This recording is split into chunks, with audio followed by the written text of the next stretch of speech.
آج ہمیں ایک خاص چیز واقعہ کربلا کی یا تاریخ روز عاشور کی بیان کرنا ہے، جسے ہم حملہ اولیٰ کہتے ہیں۔ تو آج ہماری کوشش ہوگی حملہ اولیٰ میں 50 جانثاران امام حسین اکٹھا شہید ہوئے تھے، تو حملہ اولیٰ کا تھوڑا سا پس منظر اور وہ شہداء، تھوڑا حملہ اولیٰ کا احوال اور وہ شہداء کہ جو اس حملے میں شہید ہوئے تھے ان کا تعارف۔ ہماری پوری کوشش ہے کہ ہم آج یہ پوری جو ہمارے پاس کیفیات ہیں وہ سب بیان کر دیں، لیکن بہرحال وعدہ نہیں ہے، کوشش کریں گے اور آپ لوگ سنیے گا بھی اور اسے اپنے پاس محفوظ بھی رکھیے گا۔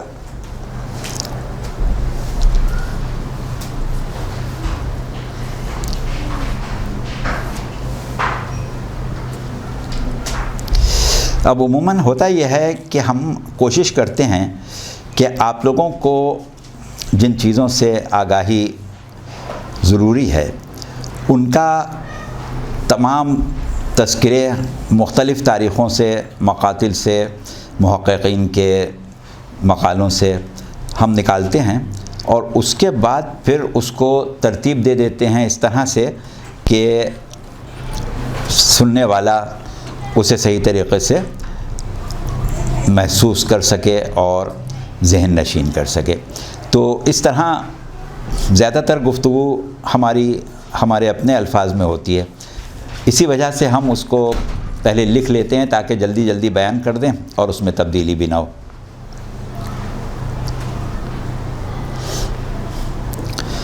اور تاریخ میں جو بھی تسلسل ہے وہ اسی طریقے سے آپ لوگوں کے سامنے آئے جس طرح پیش آیا ہے۔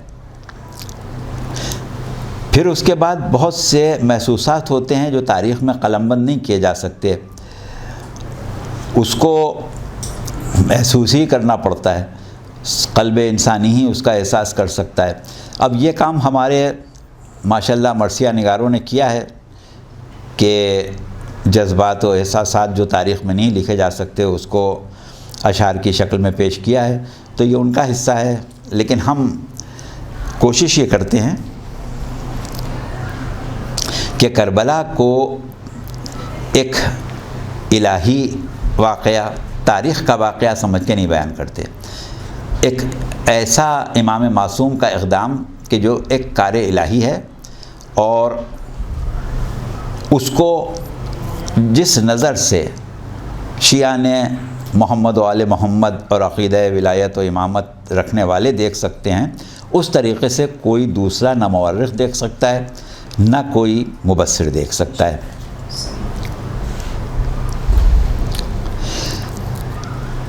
اس کے بعد ایک چیز کربلا کی تاریخ بیان کرنے میں ہمیں مشکل یہ پڑتی ہے کہ ضد تشیع اور ضد ولایت اہل بیت جو قوتیں ہیں وہ 1400 سال سے کربلا سے 14 سال سے تمام کوششیں اور کاوشیں اور وسائل اسی چیز پر خرچ کر رہے ہیں کہ فکر کربلا کو مسخ کیا جائے،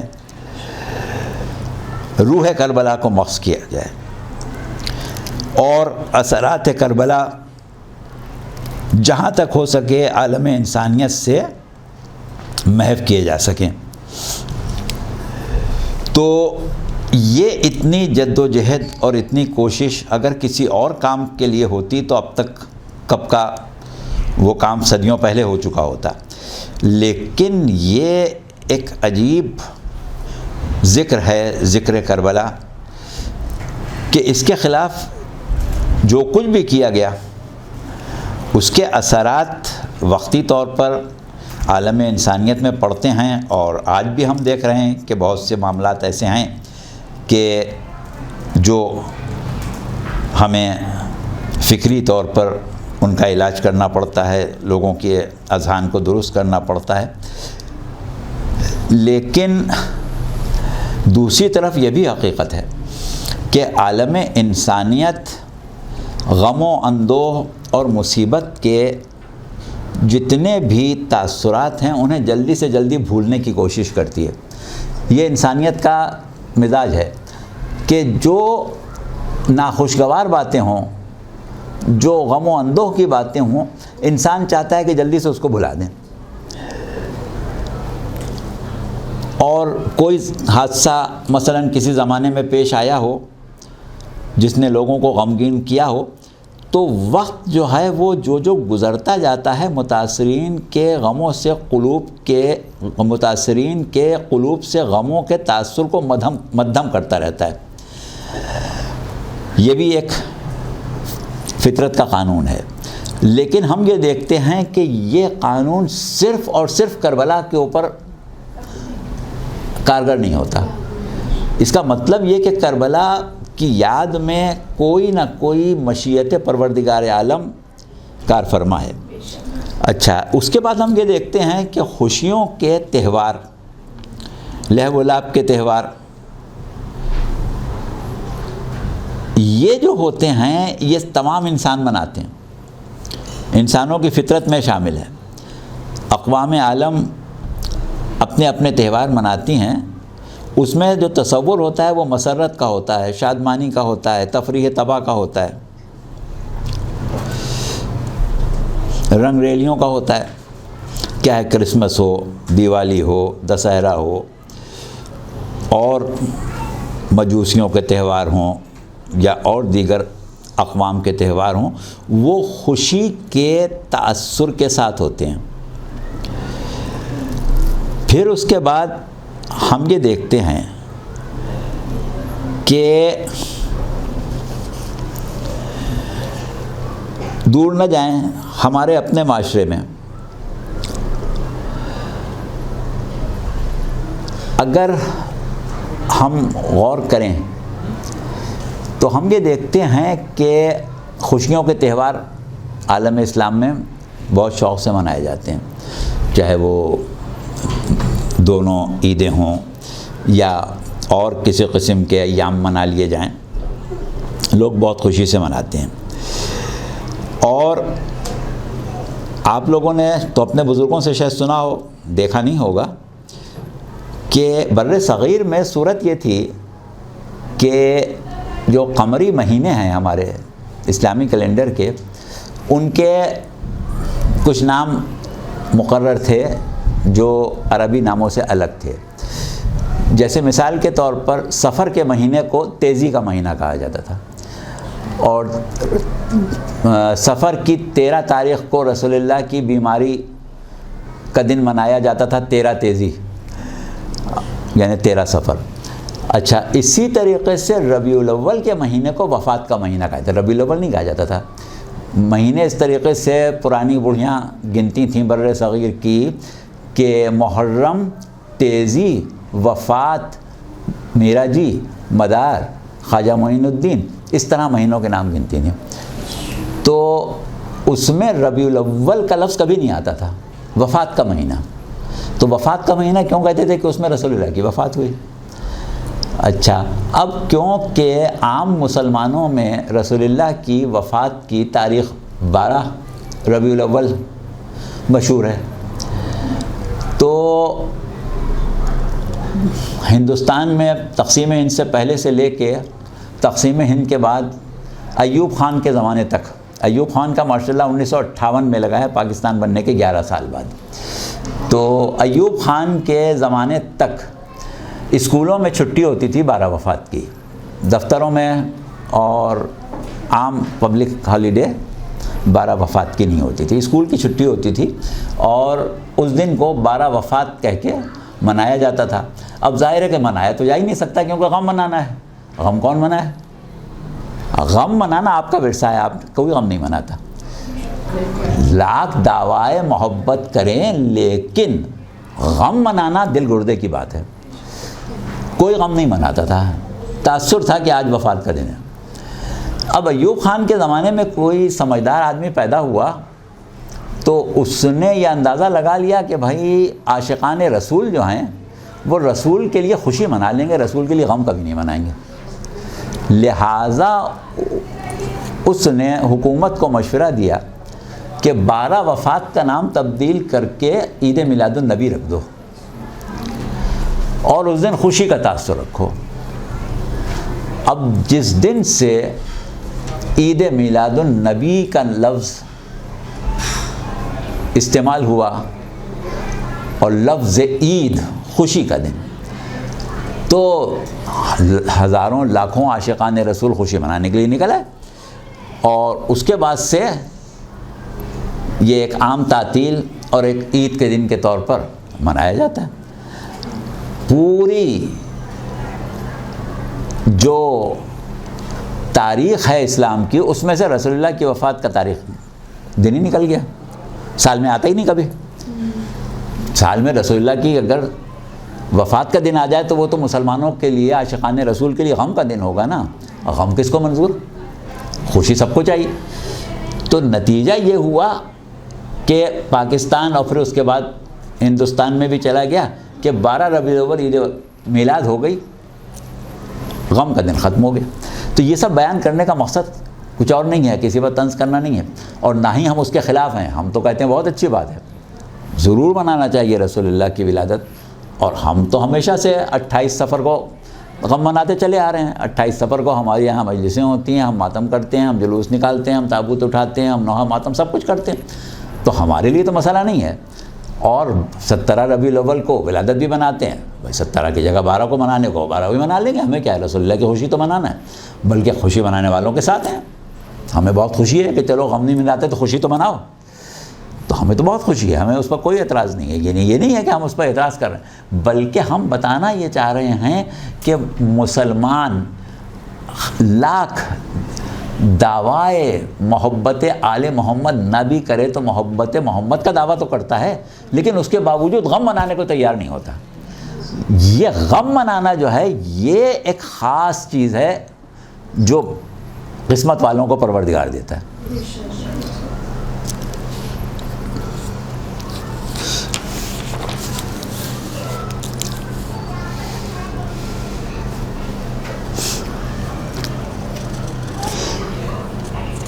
اب صورت یہ ہے کہ اس اعتبار سے آپ یہ دیکھیں کہ بقائے غم حسین جو ہے وہ انسانیت کے بس کی بات نہیں ہے، طے شدہ بات ہے کہ غم حسین کی بقا کا ذمہ اگر قدرت نہ لیتی تو یہ غم باقی نہیں رہ سکتا تھا۔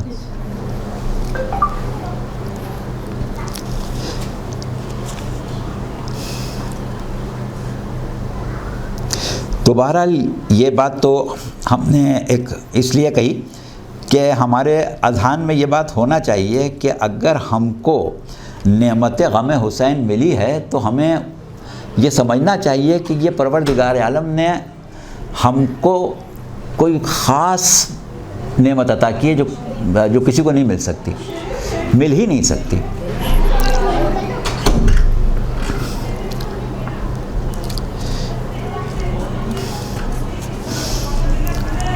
تو تاریخ انسانیت کا یہ انوکھا واقعہ کہ ایک بڑی سلطنت اپنی پوری طاقت کے ساتھ مد مقابل ہو،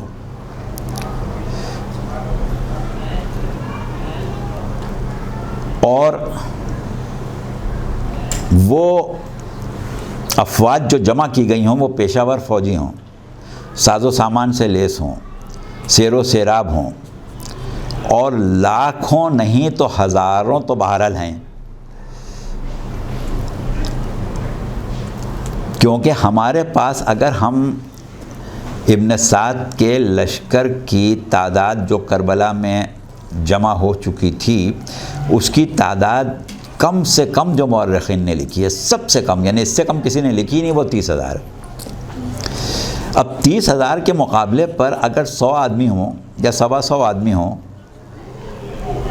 اور وہ بھی ایسے کہ اس میں کم سن بچے بھی ہوں، اور اس میں بھوکے پیاسے افراد ہوں، تو وہ اس فوج کا مقابلہ کر لیں. کوئی بھی نہیں سوچ سکتا کہ 30, 40, 50 ہزار افراد سے 100, 150 بھوکے پیاسے افراد کا مقابلہ آدھے گھنٹے بھی چل سکتا ہے. لیکن یہ حکمت عملی سید الشہداء کی اور پروردگار عالم کا خاص اہتمام، جس کی وجہ سے صورتحال یہ ہوئی کہ جنگ شروع ہوئی نماز صبح کے وقت سے تھوڑی دیر کے لیے آپ فرض کر لیں کہ مثلاً 5 بجے کا وقت ہو، اور تقریباً 12 بج گئے، یعنی 7 گھنٹے گزر گئے. 7 گھنٹے تک اس جنگ کا جاری رہنا یہ آسانی سے انسان کی عقل میں نہیں آتا کہ کیسے اتنی دیر کی جنگ جاری رہی. لیکن تاریخیں کیا بتاتی ہیں کہ جب دوپہر ہو گئی اور زوال آفتاب میں یعنی نماز ظہر میں صرف 1 گھنٹہ باقی رہ گیا تھا، اور یہ چھوٹا سا لشکر دشمن کے مقابلے میں صفیں باندھے ہوئے دیوار کی طرح کھڑا ہے. مجاہد شہید ہو رہے ہیں. ظاہر ہے کہ صبح کی نماز سے لے کے اور دوپہر کو 12 بجے تک 7 گھنٹے میں شہیدوں کی ایک تعداد ہے جو شہید ہوئی ہے. لیکن جو محققین کی تاریخوں میں تھوڑی سی باتیں آ جاتی ہیں، ان سب کو آپ ایک جگہ جمع کر لیں، کیونکہ کوئی بھی کھل کے ان واقعات کو لکھتا نہیں. اصحاب امام نے بہت سخت جنگ کی تھی، اور یہ بھی آپ کو معلوم ہے کہ جنگ کرتے وقت جب مقابلے پر آتے ہیں سپاہی، تو اگر ایک سپاہی گھوڑے پر بیٹھا ہوا ہے تو دوسرا بھی گھوڑے پر سوار ہے تو برابر کا مقابلہ ہوتا ہے. لیکن سامنے والا گھوڑے پر مقابلہ کرنے والا پیدل ہے تو اس میں برابر کا مقابلہ نہیں رہتا. اور کربلا میں امام حسین کے پاس جو گھوڑوں کی تعداد تھی یا جو لوگ گھوڑوں پر سوار تھے ان کی تعداد صرف 30 ہے. اب 30,000 کے مقابلے میں 30 گھوڑے.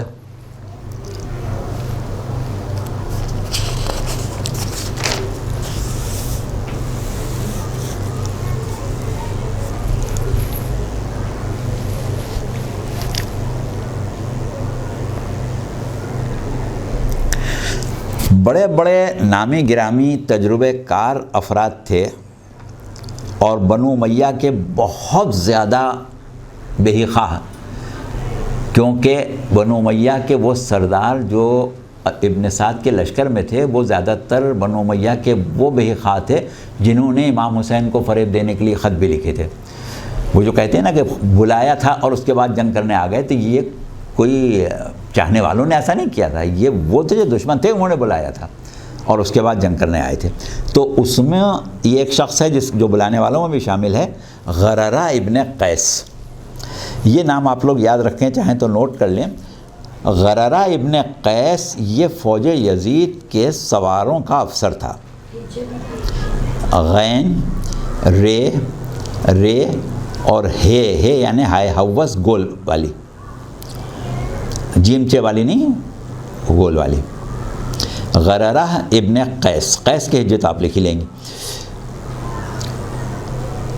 تو اب ظہر میں 1 گھنٹہ رہ گیا تھا اور یہ لشکر سیسا پلائی ہوئی دیوار کی طرح سامنے کھڑا ہوا ہے، اور اتنی کثیر فوجوں کو امام حسین کے خیموں کے قریب نہیں آنے دے رہا ہے، بہت دور روکے ہوئے. تو یہ صورتحال دیکھ کے غررہ ابن قیس جو بڑا تجربہ کار فوجی تھا وہ پریشان ہوا، اور اس کو یہ سوچنا پڑا کہ اس طرح سے کیا ہم حسین ابن علی کو قتل کر لیں گے؟ 7 گھنٹے ہو گئے ہیں اور ابھی تک تو ہم خیموں کے قریب بھی نہیں پہنچ سکے.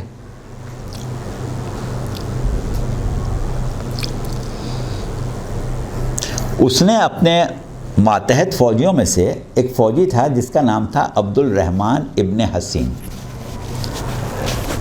اس کو عمر ابن سعد کے پاس بھیجا اور اس سے کہا کہ تم جا کے امیر عمر ابن سعد سے یہ کہو کہ آپ نے دیکھا نہیں، یعنی وہ اپنا جائزہ بیان کر رہا ہے کہ آپ نے نہیں دیکھا کہ بظاہر ہمارا مقابلہ ایک چھوٹی سی جماعت سے ہے، لیکن صبح سے اب تک ہماری فوج کا جو حال ہمارے سامنے ہے اور جو کارکردگی ہماری فوج کی ہمیں اب تک نظر آ رہی ہے، اگر یہی صورت رہی تو کیا ہم شام تک اپنا مقصد حاصل کر لیں گے؟ اب دیکھیے یہ فکر ہے ایک بہت بڑے سردار کی جو بڑا تجربہ کار ہے، ہزاروں جنگیں دیکھے ہوئے ہیں، مگر اس جنگ میں اس کو یہ ایک نئی چیز نظر آ رہی ہے، تو کہہ رہا ہے کہ یہ تو ہم نہیں اپنا مقصد حل کر پائیں گے. تو اس نے پھر ابن سعد سے دوسری بات اپنی رائے کے طور پر بھی کہی اور کہا کہ تیر اندازوں کو بھیجیں اور پیادوں کی جو فوجیں منظم ہوئی ہیں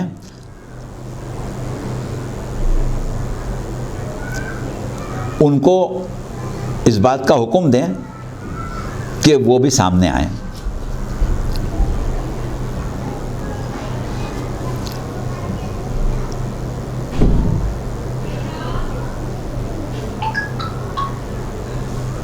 تو اس طرح ہم یہ دیکھتے ہیں کہ اس سردار نے ایک حساب سے اپنی شکست قبول کر لی کہ 7 گھنٹے میں تو ہم کچھ نہیں کر پائے اور آگے بھی نہیں کر پائیں گے اگر اسی طریقے سے جنگ کرتے رہے، یعنی جنگ کی حکمت عملی بدلنے کی سفارش کی. یہ پیغام سن کے عمر ابن سعد نے اس شخص کو بلایا جو بہت بڑا پہلوان تھا اور یزیدی فوج کے جو پیادے تھے، پیادہ ان لوگوں کو کہتے ہیں جو بغیر گھوڑوں کے ہوں، پیادوں کا سردار تھا. اس کا نام تھا شیس ابن ربعی، شین یہ سے، شیس ابن ربعی، رے بے عین یہ. شیس ابن ربعی کو بلایا.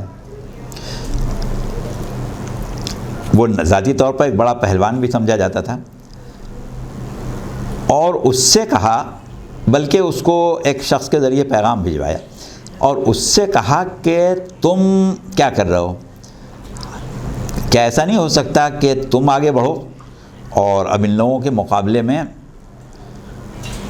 غرارہ ابن قیس جو ہے وہ پریشان ہے اور وہ یہ کہہ رہا ہے کہ کچھ ہم 7 گھنٹے میں نہیں کر سکے تو اب کیا ہوگا آخر؟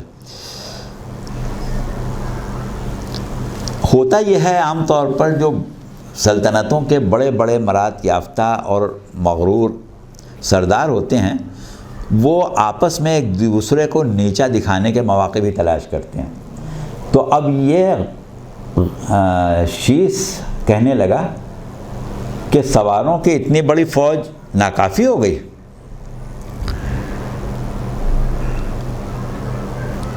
امیر، میرے علاوہ تمہاری اتنی بڑی فوج میں کوئی اور نہیں ہے. یعنی اب یہ چاہتا تھا کہ اپنی اہمیت اور اپنی ایک خاص حیثیت منوا کے پھر مقابلے پہ جائے اور یہ پتہ چل جائے کہ غرارہ جو تھا وہ ناکام ہو گیا تھا. تو اب جو سردار ہوتے ہیں اور خاص طور سے یہ فوج کا جو سردار تھا اس کی اپنی بھی کچھ مصلحتیں تھیں اور یہ نہیں چاہتا ہوگا کہ غرارہ کو نیچا دکھائے شیس کے مقابلے میں. تو اس نے بلایا حسین ابن تمیم کو. حسین ابن تمیم کا نام آپ لوگ سن چکے ہیں کہ یہ وہ شخص تھا جس کو ابن زیاد نے بڑی کثیر فوجیں اور رسالے دیکھ کے قادسیہ میں اس کا تقرر کیا تھا تاکہ امام حسین کسی حال میں بھی قادسیہ سے بچ کے آگے نہ بڑھ سکیں. اور انہی فوجوں میں حر کا رسالہ بھی تھا جو حسین ابن تمیم کے زیر اثر تھا، اور حسین ابن تمیم نے ہی حر کا انتخاب کیا تھا کہ امام حسین یہاں تک نہیں پہنچے ہیں، کہیں نکل نہ جائیں ہاتھ سے تو جا کے پکڑ کے لاؤ. تو یہ حسین ابن تمیم جو تھا اس کے پاس جتنی قادسیہ میں فوجیں تھیں جب امام حسین کربلا پہنچ گئے تو اس کو یہ حکم ملا کہ تم اپنی تمام فوجوں کو لے کے کربلا آ جاؤ۔ تو اس کے پاس جو فوجیں تھیں وہ بہت بڑی فوجوں کی تعداد تھی، اور اس میں تیر انداز بہت تھے۔ ان کو شاید یہ ڈر تھا کہ امام حسین جنگ کریں گے یا آسانی سے ان کے ہاتھ میں نہیں آئیں گے، یا وہاں سے فرار ہونے کی کوشش کریں گے تو ہم تیروں سے مقابلہ کر کے ان کو شہید کر دیں گے، تو ان کے پاس تیر انداز بھی تھے۔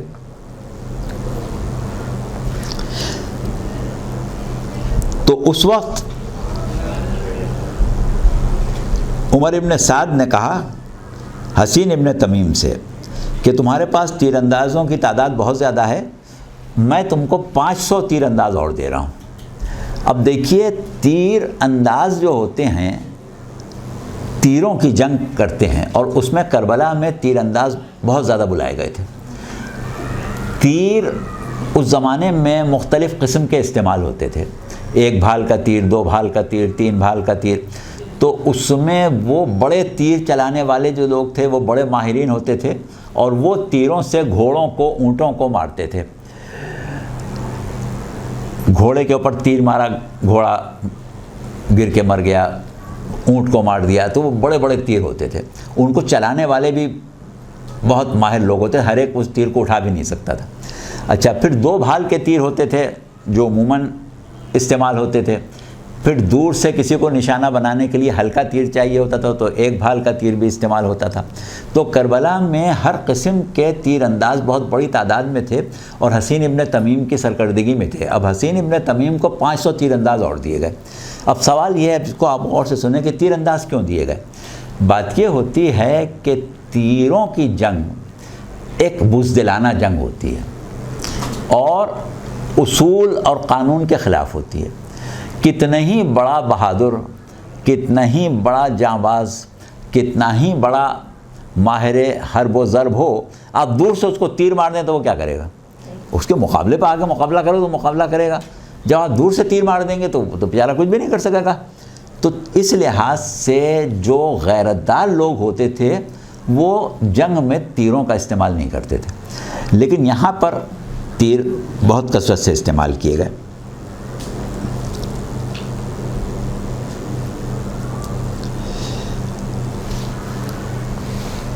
اب ہوا یہ کہ 2-2.5 ہزار یا 3 ہزار یا جتنے بھی، وہ تعداد صحیح تحقیق نہیں ہو سکی کہ حسین ابن تمیم کے پاس پہلے کتنے تھے، لیکن جب 500 کا اضافہ کیا گیا تو ظاہر ہے کہ 500 کا اضافہ سینکڑوں ہزاروں میں ہی کیا گیا ہوگا، کوئی 1-2 میں تو 500 کا اضافہ نہیں کہلائے گا، تو 500 ہی کہلائیں گے۔ اب وہ کیوں کیا گیا؟ اب کہا یہ گیا کہ بھائی یہ بہت بہادر ہیں، یہ لوگ یہ آسانی سے قابو میں نہیں آتے ہیں، اور ہم ان سے لڑتے رہیں گے تو ہمارے بہت سے آدمی مارے جائیں گے، سارا دن گزر جائے گا اور ہم جنگ ختم نہیں کر پائیں گے۔ تو ایسا کرو کہ ان کو اس طریقے سے تیر اندازوں کے مقابلے پر لے لو کہ جب 2500-3000 تیر انداز جو ہیں وہ 60 آدمیوں کو گھیر کے تیر ماریں گے، تو ایک وقت میں 3000 تیر 60 آدمیوں پر پڑیں گے تو 60 آدمی کہاں سے اپنے آپ کو بچائیں گے؟ اور پھر یہ کہ ترکش ان کے بھرے ہوئے ہیں تیروں سے، ایک تیر کے بعد دوسرا، دوسرے کے بعد تیسرا، تیسرے کے بعد چوتھا مار رہے ہیں، اور یہ 60 آدمی ایک جگہ کھڑے ہوئے ہیں۔ اب یہ کتنے ہی بہادر ہیں، یہ کریں گے کیا؟ تو تیروں سے چھل نہیں ہو جائیں گے۔ تو انہوں نے کہا کہ ہم اس طریقے سے ان کو ختم کریں اور اب حسین کی طرف چلیں۔ تو انہوں نے یہ ترکیب کی۔ اس ترکیب کے تحت ایک مرتبہ ان 60 افراد کو جو اب بچے تھے، ممکن ہے وہ 59 ہوں، ممکن ہے وہ 62 ہوں، لیکن ایک عام جو گنتی ہے اس کے مطابق 60 تھے، ان کو گھیر لیا۔ اور تیر چلانے میں بھی یہ ہوتا ہے کہ دور سے تیر اگر مارا جائے تو نشانہ قطع بھی ہو جاتا ہے، لیکن سامنے ہی جا کے جب تیر مارا جائے تو پھر تو تیر نشانے پر ہی لگتا ہے۔ لہٰذا ان کو قریب آ کے ان تمام تیر اندازوں نے ایک مرتبہ تیروں کی بارش کر دی۔ اب یہ واقعہ تاریخ کربلا کا ایک بالکل انوکھا واقعہ ہے جو کہیں کسی جنگ میں پیش نہیں آتا کہ 60 آدمیوں کو 2,500-3 ہزار آدمی تیروں سے ماریں بیک وقت. تو اب جب اس طریقے سے تیر برسانا شروع کر دیا تو وہ آدمی تصور ہی کر سکتا ہے کہ کیا حال ہوا ہوگا.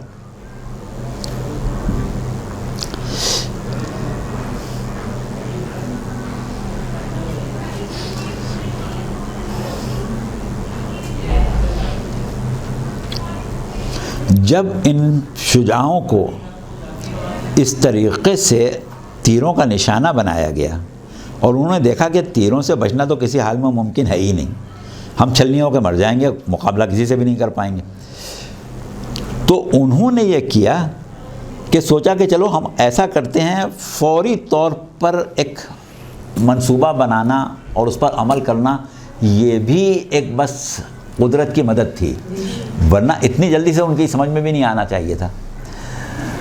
ان لوگوں نے سب نے بیک وقت یہ کیا کہ کہا کہ یہ جو ہمارے سامنے کھڑے ہو کے تیر مار رہے ہیں یہ تیر انداز ہیں، یعنی یہ ویسے ہاتھ تلوار سے نہیں لڑ سکتے، تو ہم ان کے اوپر حملہ کریں، اس طرح کے تیر تو ہمارے اوپر آتے رہیں گے، جتنے زخمی ہو کے مر جائیں گے، جو ان تک پہنچ جائیں گے وہ ان کے اوپر حملہ کر دیں گے.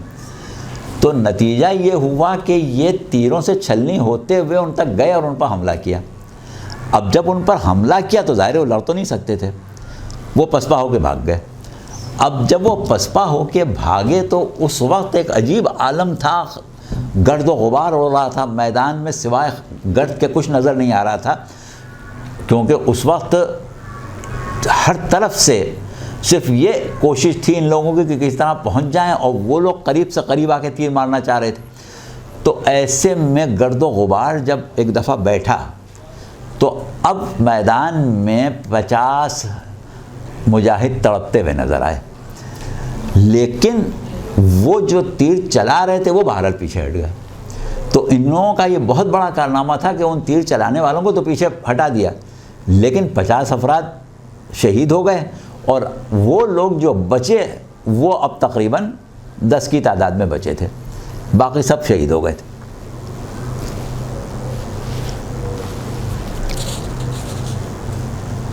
اب کیونکہ یہ حملہ پہلی دفعہ ہوا، خدا جانے تاریخ انسانیت میں پہلی دفعہ ہوا، تاریخ عرب میں پہلی دفعہ ہوا، یا تاریخ کربلا میں پہلی دفعہ ہوا، اس حملے کا نام حملہ اولا رکھا گیا. مورخین نے اس کا نام حملہ اولا رکھا ہے. اولا یعنی پہلا.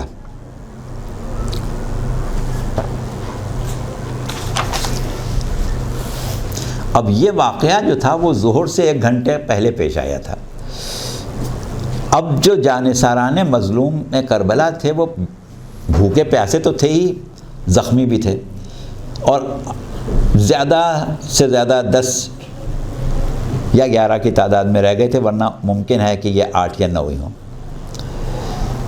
اور گھوڑے جتنے تھے وہ سب ختم ہو گئے، کیونکہ اس وقت جو حملہ اولا میں دوڑ کے حملہ کیا تھا اس میں وہ جو چند گھوڑے تھے، کیونکہ کچھ گھوڑے تو پہلے بھی کم ہو گئے تھے، لیکن ابھی 20-22 گھوڑے تھے، وہ 20 میں ختم ہو گئے. اب کوئی گھوڑا باقی نہیں رہا. تیروں سے گھوڑے کو بڑی جلدی زخمی کر کے گرا دیا جاتا ہے، جیسے حضرت حر کے گھوڑے کا ہم نے آپ کو بیان کیا تھا. اب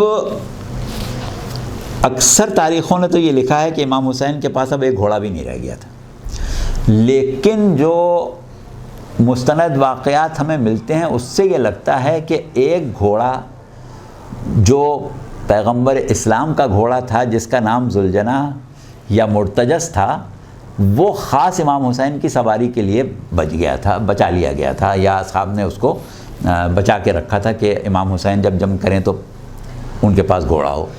تو اس حساب سے صرف ایک گھوڑا بچا، باقی کوئی گھوڑا نہیں بچا. ایک گھوڑا حر کا بچا تھا، لیکن وہ پھر جب حملہ اولا کے بعد جو جنگیں ہوئیں اس میں حر کے گھوڑے کو بھی کسی نے تیر مارا تھا اور وہ گھوڑا تھرا کے گر گیا تھا.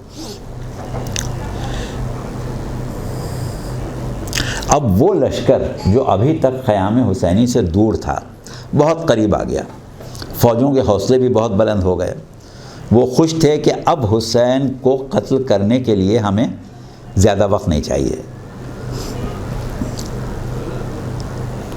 یہی وہ موقع تھا کہ جب شمر امام حسین کے خیمے تک آ گیا تھا اور خیمے پر نیزے بھی مارنے لگا تھا، اور اس وقت اس نے یہ بھی کہا تھا کہ کیوں نہ میں ان خیموں میں ابھی آگ لگا دوں تاکہ اس میں موجود افراد بھی جل کے مر جائیں۔ اور آپ کو معلوم ہے کہ یہ جملہ جو ہے یہ تاریخ میں دوسری دفعہ دہرایا گیا ہے اہل بیت کی تاریخ میں۔ ایک مرتبہ مدینے میں کسی نے کہا تھا کہ میں خان اہل بیت اطہار کے گھر میں آگ لگا دوں، اور ایک مرتبہ یہ کربلا میں شمر نے کہا تھا۔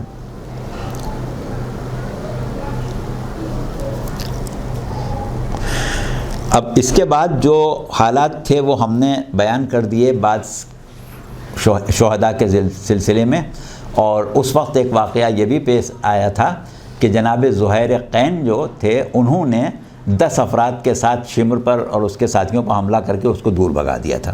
تو وہ اب آج کی تاریخ میں ہم شامل نہیں کر رہے ہیں۔ اب آ جائیں، آپ حملہ اولا آپ نے سن لیا، اس کا پس منظر سن لیا۔ اب ہم 50 افراد کا تعارف کرائیں گے جو اس وقت سب شہید ہو گئے تھے۔ تو اس میں پہلا نام ہے ادہم ابن امیہ عبدی بصری۔ اچھا، ہم نے آپ لوگوں کو بتایا تھا کہ بصرے کے شیعہ جو تھے وہ محصور کر دیے گئے تھے، ان کو نہیں نکلنے دیا گیا تھا کہ وہ امام حسین کی نصرت کے لیے آئیں، لیکن اس وقت شیعہ جمع ہوئے تھے ماریہ بنت منقذ کے مکان پر، اور وہاں پر کچھ لوگوں نے طے کیا تھا کہ ہم تو ہر حال میں جائیں گے۔ تو ان لوگوں میں یہ ادہم ابن امیہ بھی تھے۔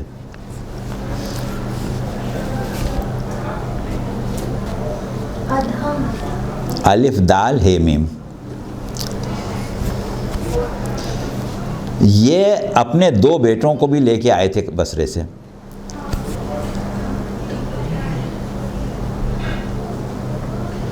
ہم نے ان کے بیٹوں کی شہادت کا تذکرہ پہلے کر دیا ہے۔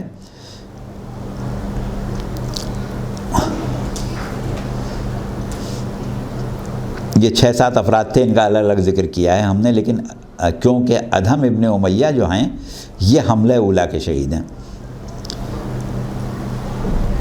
اور قبیلہ عبد قیس ان کا قبیلہ تھا، اور جو لاشیں اس وقت ملی تھیں اس میں ادہم ابن امیہ کی لاش بھی تھی۔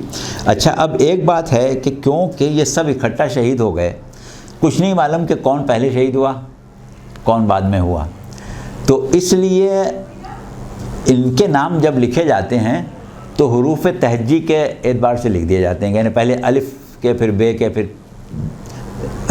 اس کے آگے تے سے اور جیم، مطلب حروف تہجی کی ترتیب سے نام لکھے ہیں۔ تو اب ہم بھی آپ سے جو نام بیان کر رہے ہیں وہ پہلے الف سے آنے والے ہوں گے، پھر بے تے وغیرہ سے آنے والے نہیں ہیں، پھر جیم ہے، پھر اس کے بعد اسی طریقے سے جو نام ترتیب میں آئیں گے وہ ہم بیان کریں گے۔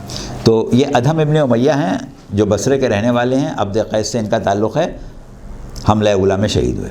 اچھا، دوسرے ہیں امیہ ابن زید طائی، ان کا تعلق قبیلہ طے کے بہادر جنگجوؤں میں سے ہے، اور یہ جناب امیر علیہ السلام کے اصحاب میں بھی شامل تھے، جنگ صفین کے غازیوں میں ان کا نام بھی ہے۔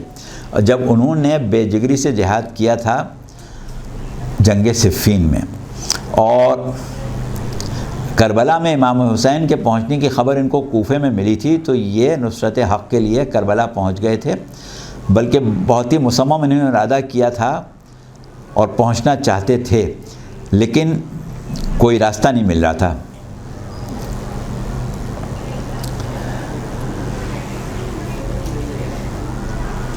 بہت مشکل سے یہ کسی طرح خدمت امام میں پہنچے تھے اور حملہ اولا میں شہید ہوئے تھے۔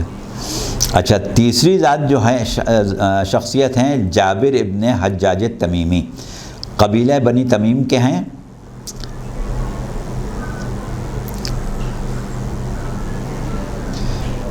یہ سالبہ کی نسل سے ہیں اور تمیمی ان کا خاندان ہے۔ کوفے کے شیعوں میں تھے اور بڑے اچھے جنگ کرنے والے بھی تھے۔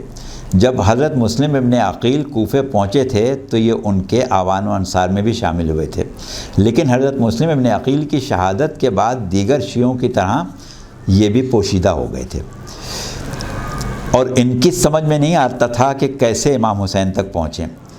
جب عمر ابن سعد نے کوفے میں یہ اعلان کرایا کہ کوئی مرد کوفے میں نہیں بیٹھے گا سوائے اس کے کہ عمر ابن سعد کی فوج میں شامل ہو کے حسین ابن علی کے خلاف جنگ کرے گا، تو اس نے کہا کہ ہر ایک نکل آئے، کسی مرد کو کوفے میں نہیں چھوڑا جائے گا۔ تو یہ نکل آئے اور عمر ابن سعد کے لشکر میں شامل ہو کے کربلا پہنچے، اور جب کربلا پہنچ گئے تو وقت موقع دیکھ کے امام کی خدمت میں حاضر ہو گئے تھے اور ہمراہ اولیٰ میں شہید ہو گئے۔ ایسے متعدد افراد ہیں، ابھی آگے چل کے ان کا ذکر آئے گا، کہ جو لشکر ابن سعد میں شامل ہو کے کوفے سے نکلے تھے، کیونکہ اس کے بغیر تو کربلا نہیں جا سکتے تھے، لیکن وہاں پہنچ کے شب عاشور کسی کو موقع ملا، کسی کو شب عاشور سے پہلے ملا، کسی کو صبح عاشور ملا، اور وہ امام کے پاس آ گئے تھے۔ اچھا، اس کے بعد ہیں چوتھے نمبر پر حبلہ ابن علی شیبانی۔ یہ بھی حملہ اولیٰ کے شہید ہیں۔ تعارف ان کا بھی یہی ہے کہ مولا کے اصحاب میں تھے اور ان کے ساتھ جنگوں میں شریک ہوئے تھے، بعد میں کوفے میں ہی سکونت اختیار کی تھی، لیکن حالات کی ناسازگاری کی وجہ سے کہیں روپوش تھے۔ امام حسین کے کربلا پہنچنے کی خبر سن کے کسی وقت یہ کربلا پہنچ گئے تھے۔ تاریخیں نہیں بتاتی کہ یہ کیسے پہنچے تھے، کب پہنچے تھے، لیکن اتنا ملتا ہے کہ حملہ اولیٰ کے شہیدوں میں یہ موجود تھے۔ اچھا، اس کے بعد پانچویں نمبر پر جنادہ ابن کوب ابن حارث انصاری الخزرجی ہیں۔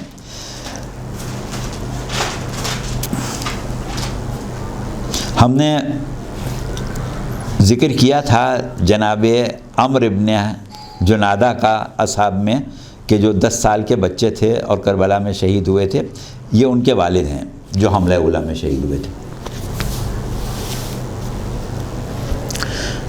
اس کے بعد ہیں جوین ابن مالک ابن قیس ابن ثعلبہ تمیمی۔ ان کا قصہ بھی وہی ہے کہ ابن زیاد نے عمر ابن سعد کے لشکر میں شامل ہونے کے لیے کوفے کے تمام لوگوں کو مجبور کیا تھا، تو یہ شامل ہو گئے تھے، کربلا پہنچ گئے تھے، اور اپنے قبیلے یعنی بنو تمیم کے چند افراد کے ساتھ شب عاشور امام کی خدمت میں آ گئے تھے، اور یہ بھی حملہ اولیٰ میں شہید ہوئے تھے۔ پھر ہیں حارث ابن امرؤ القیس ابن عابس کندی۔ عالم اسلام میں ہمیشہ سے شجاعان عرب میں شمار ہوتا تھا ان کا، بہت دیندار، عابد و زاہد بھی تھے۔ عمر ابن سعد کے لشکر میں شمولیت کے بعد کربلا پہنچے تھے، لیکن امام کی طرف آ گئے تھے اور حملہ اولیٰ میں شہید ہو گئے تھے۔ اس کے بعد ہیں حارث ابن بنہان۔ ان کا نام حارث ہے اور ان کے والد بنہان حضرت حمزہ ابن عبد المطلب، جو پیغمبر اسلام اور امیر المومنین کے چچا تھے، ان کے غلام تھے۔ جنگ احد میں حضرت حمزہ شہید ہو گئے اور 2 سال بعد بنہان کی بھی ریلت ہو گئی۔ ان کے بیٹے حارث پیغمبر اسلام کے زمانے میں پیدا تو ہو چکے تھے اور بہت سچے اور مخلص پیغمبر اسلام کے چاہنے والے تھے، لیکن ظاہر ہے کہ ان کے بچپن میں ہی رسول اللہ کی وفات ہو گئی تھی اور یہ امیر المومنین کی خدمت پر رہنے لگے تھے۔ اور بعض لوگوں نے کہا ہے کہ عہد رسالت میں ہی یہ امیر المومنین سے بہت مانوس تھے اور ان کے پاس بہت رہتے تھے۔ آپ کی شہادت، یعنی مولا کی شہادت تو 40 ہجری میں ہو گئی تھی، اس کے بعد یہ امام حسن اور امام حسین کی خدمت پر رہنے لگے۔ تو جب امام حسین مدینہ سے نکل رہے تھے تو یہ حارث ابن بنہان جو تھے یہ امام حسین کے ساتھ ہی نکل آئے تھے، اور مکے سے امام حسین کے ساتھ نکلے یہاں تک کہ کربلا پہنچے اور کربلا میں حملہ اولیٰ میں شہید ہوئے۔ اس کے بعد ہیں حباب ابن حارث. ان کے بارے میں تحقیق نہیں ہو سکی کہ یہ کس مقام کے رہنے والے تھے، ان کا حسب نسب کا کیا تھا، اور امام میں مظلوم کی خدمت میں کب اور کہاں پہنچے. علامہ ابن شہر آشوب نے حملہ اولیٰ کی جو فہرست لکھی ہے اس میں حباب ابن حارث کا نام بھی لکھا ہے. تو حباب ابن حارث کا نام تو ہمیں مل گیا، ان کے بارے میں ہمیں معلوم نہیں کچھ کہ حالات ان کے کیا تھے اور کہاں سے آئی تھی. اس کے بعد ہیں حباب ابن عامر ابن کوب تمیمی. یہ قبیلہ بنو تمیم کے فرد تھے اور کوفے کے شیعوں میں شمار کیا جاتا تھا. حضرت مسلم ابن عقیل کے ہاتھ پر بیعت کرنے والوں میں بھی شامل تھے، لیکن حضرت مسلم چند دن بعد ہی شہید ہو گئے تھے. تو حباب ابن عامر دیگر شیعوں کی طرح کہیں چھپ گئے تھے اور کوفے میں تھے یا کوفے کے باہر چلے گئے تھے، یہ بھی تحقیق نہیں ملتی. لیکن جب 8 ذی الحجہ کو امام حسین مکے سے نکل گئے تو راستے میں کسی مقام پر یہ مولا امام حسین علیہ السلام کی خدمت میں پہنچ گئے تھے اور کربلا تک امام کے ساتھ رہے اور حملہ اولیٰ میں شہید ہوئے. حبشہ ابن قیس نحمی، یہ سلمہ ابن ظریف ایک صحابی رسول تھے، ان کے پوتے تھے. ان کا ذکر ہم پہلے کر چکے ہیں صحابی رسول کا. اکثر مورخین نے ان کا نام بھی حملہ اولیٰ میں کے شہداء کی فہرست میں لکھا ہے. پھر اس کے بعد ہیں حجاج ابن زید سعدی تمیمی. یہ قبیلہ بنی سعد ابن تمیم سے تعلق رکھتے تھے اور بصرے کے رہنے والے تھے. جس وقت امام حسین مکے سے نکلے تھے تو رؤسائے بصرہ کو کچھ خط لکھے تھے، جن میں ایک خط مسعود ابن عمر ازدی کے نام بھی لکھا تھا. مسعود نے بنو تمیم، بنو حنظلہ، بنو سعد، بنو عامر، ان قبائل کے تمام لوگوں کو جمع کیا اور ان سے کہا کہ تم لوگوں کو ایسی حالت میں کہ جب تمہارے امام کو تمہاری نصرت کی ضرورت ہے، اپنی ذمہ داری میں کوتاہی نہیں کرنا چاہیے اور اپنی جانیں قربان کر دینا چاہیے. نتیجہ یہ ہوا کہ ایک جماعت نصرت امام حسین کے لیے تیار ہو گئی اور مسعود ابن عمر نے حجاج ابن زید کو امام حسین کے نام ایک خط دے کے روانہ کیا. خط میں لکھا تھا کہ ہم آپ کی عراق تشریف آوری پر بہت خوش ہیں اور میں نے بنی سعد، بنی تمیم وغیرہ کو آپ کی نصرت کے لیے تیار کر لیا ہے، وہ سب آپ پر اپنی جانیں قربان کریں گے. حجاج ابن زید یہ خط لے کے امام کی خدمت میں پہنچے اور پھر امام سے جدا نہیں ہوئے اور کربلا میں روز عاشور حملہ اولیٰ میں شہید ہو گئے. یہ ہیں حجاج ابن زید سعدی تمیمی. اچھا، اس کے بعد خلاص ابن عمر ازدی رابعی ان کا نام ہے. یہ حجاج ابن خلاص ابن عمر ازدی یہ اصحاب امیر المومنین میں سے تھے اور آپ کے عہد خلافت ظاہری میں مولا کی پولیس کے افسر تھے. عمر ابن سعد کے لشکر میں شامل ہو کے یہ بھی کربلا آئے تھے اور شب عاشور امام کی خدمت میں آ گئے تھے. اس طرح یہ روز عاشور حملہ اولیٰ میں شہید ہو گئے. اس کے بعد ہیں حنظلہ ابن شیبانی. ان کا نام بھی ابن شہر آشوب نے حملہ اولیٰ کے شہداء کی فہرست میں لکھا ہے، لیکن ان کے حالات ان کتابوں میں نہیں مل سکے.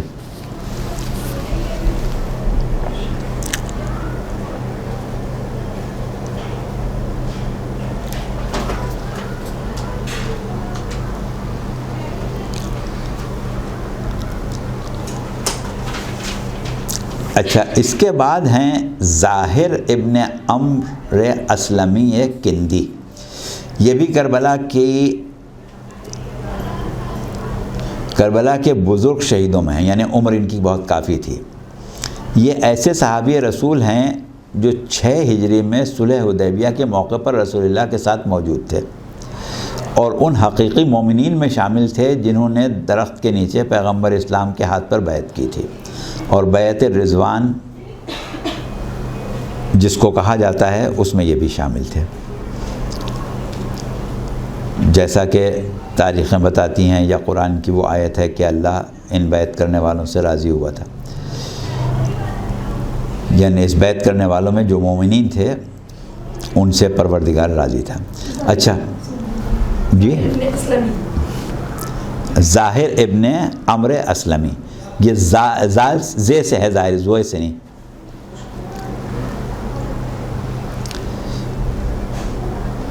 پھر 7 ہجری میں جنگ خیبر میں بھی یہ شریک ہوئے تھے اور انہوں نے جہاد کیا تھا. رسول اور اہل بیت رسول سے خصوصی محبت رکھتے تھے اور ان کے مقام ولایت کے عارف بھی تھے.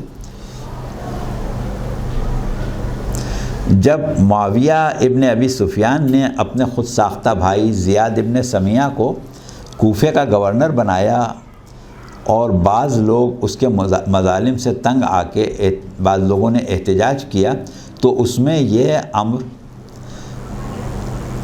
ابن الحمق ایک شخص تھا، اس نے خروج کیا تھا. تو یہ ظاہر ابن عمرو جو تھے یہ بھی اس کے ساتھ شامل ہو گئے تھے. اچھا، اب حکومت تو ان کو کچلنے میں کامیاب ہو گئی اور عمرو ابن الحمق کو گرفتار کر کے قتل کر دیا گیا.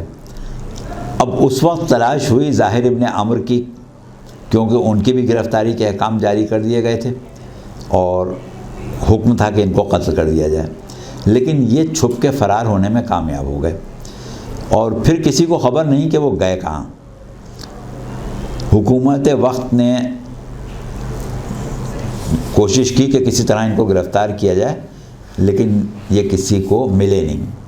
60 ہجری میں یہ مکے گئے حج کے لیے. وہاں امام حسین موجود تھے، تو یہ امام حسین کے ساتھ ہو گئے اور پھر امام حسین کے ساتھ کربلا آئے اور ہمراہ اولیٰ میں شہید ہوئے. ظاہر ابن عمر اسلمی یہ وہ شخص ہیں کہ شروع سے، یعنی یہ خود بھی بہت محب اہل بیت تھے، ان کی نسلیں بھی بہت محب اہل بیت تھیں، یہاں تک کہ ان کی نسلوں میں جو لوگ ملتے ہیں اس میں ایک راوی ملتا ہے محمد ابن سنان، اور وہ محمد ابن سنان ظاہری کہلاتا ہے کیونکہ یہ ظاہر ابن عمرو کی اولاد تھا. یہ امام رضا علیہ السلام اور امام محمد تقی علیہ السلام سے روایتیں نقل کرتے تھے. اچھا، اس کے بعد زہیر ابن بشر خثعمی، یہ بھی وہ شہید ہیں جن کے حالات معلوم نہیں ہو سکے، سوائے اس کے کہ جن محققین نے حملہ اولیٰ کے شہداء کے ناموں کی فہرستیں لکھی ہیں انہوں نے زہیر ابن بشر خثعمی کا نام بھی لکھا ہے.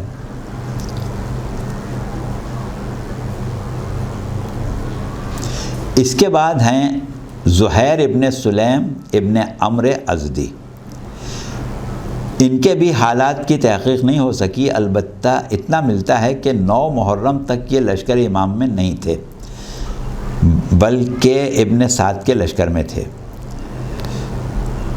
کون تھے، کہاں سے آئے تھے،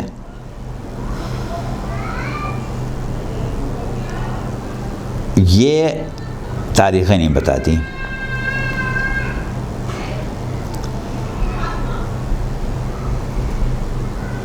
اور ابن سعد کے لشکر میں مجبوراً شامل ہو کے آئے تھے، مصلحتاً آئے تھے، یہ بھی ہمیں کہیں نہیں ملتا. لیکن اس بات کا امکان ہے کہ جس طرح بعض شیعان کوفہ مجبور ہو کے ان کے ساتھ آئے تھے لشکر ابن سعد کے ساتھ، ہو سکتا ہے یہ بھی انہی میں ہوں۔ شب عاشور یہ کسی وقت نکلے اس لشکر سے اور امام کی خدمت میں آ گئے۔ صبح عاشور سے لے کے حملہ اولیٰ تک امام کے ساتھ رہے اور حملہ اولیٰ میں شہید ہو گئے۔ اس کے بعد ہیں سالم، جو کہ عامر ابن مسلم العبدی کے غلام ہیں۔ یہ بصرے سے نکلے ہوئے جو شیعہ تھے، ہم نے بصرے کی حالت اور شیعان بصرہ پر شہر سے نکلنے کے راستے بند ہونے کا اور تمام چیزوں کا ذکر کر دیا تھا۔ یہ تو وہاں پر ہوا یہ تھا کہ یزید ابن ثبیت جو تھے وہ اپنے بیٹوں کو لے کے نکلے تھے اور ان کے ساتھ 6-7 افراد اور نکلے تھے، اور مقام ابتح پر امام سے ملاقات ہوئی تھی۔ اس کا ذکر ہم نے کیا تھا کہ کس طریقے سے امام نے ان کا استقبال کیا تھا۔ تو اب جو لوگ موجود تھے،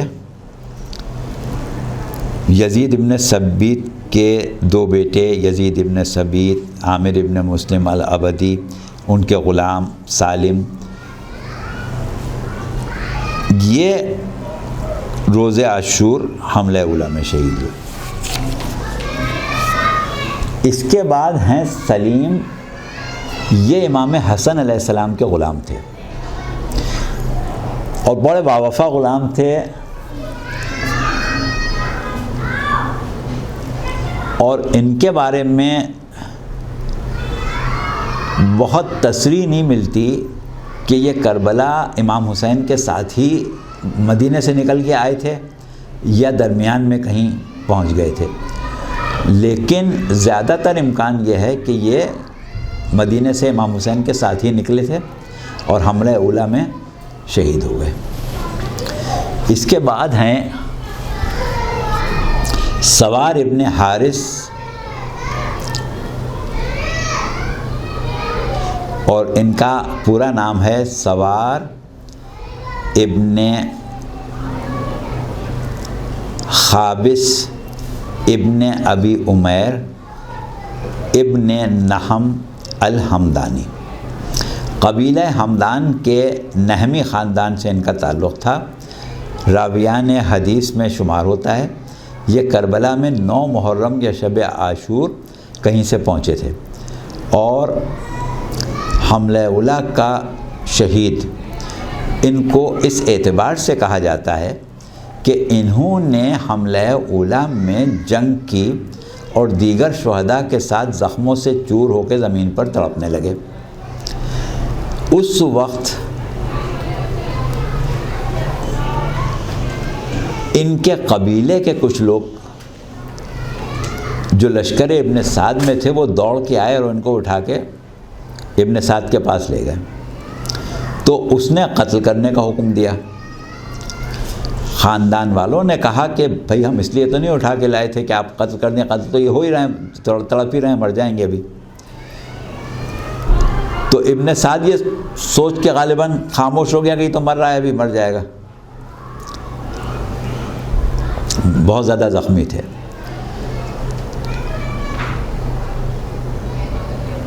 لیکن ہوا یہ کہ اس وقت یہ بچ گئے تھے اور بعد میں ان کا انتقال ہو گیا۔ بعض لوگوں نے لکھا ہے کہ یہ زخموں کی تکلیف سے 6 ماہ تک تڑپتے رہے، اس کے بعد ان کا انتقال ہوا۔ تو بہرحال فہرست شہدائے حملہ اولیٰ میں ہی ان کا نام لکھا جاتا ہے، کیونکہ اس وقت بچ گئے تھے، لیکن بہرحال اتنے زخمی ہو گئے تھے کہ انہی زخموں سے مرے۔ اچھا، سیف ابن مالک عبدی،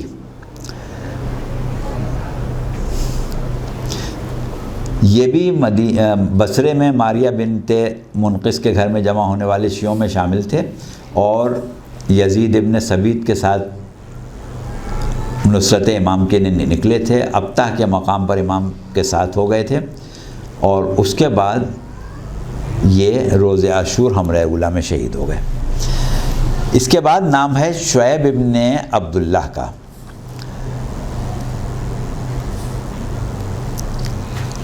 ہم آپ کو سیف ابن حارث ابن سری اور مالک ابن عبداللہ ابن سری 2 بھائیوں کا جو آپس میں چچا زاد بھی تھے اور ایک ماں کے بیٹے تھے، ان کی شہادت کے حالات سنا چکے ہیں، اور یہ بھی بتا دیا ہے کہ ان کے غلام شبیب ان کے ساتھ تھے۔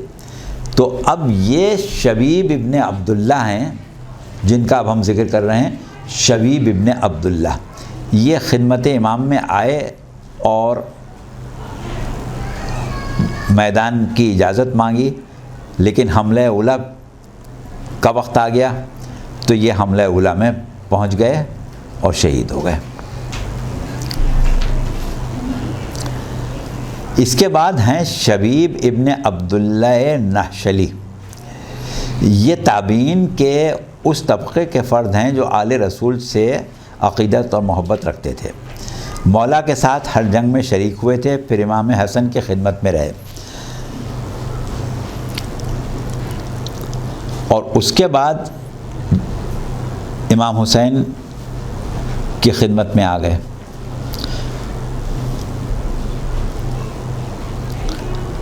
گویا ان کا عقیدہ یہی تھا کہ یہ رسول اللہ کے بعد امیر المومنین کو پہلا امام مانتے تھے، پھر امام حسن کو، پھر امام حسین کو، اور جب دیکھا کہ امام مدینے سے ہجرت کر رہے ہیں اور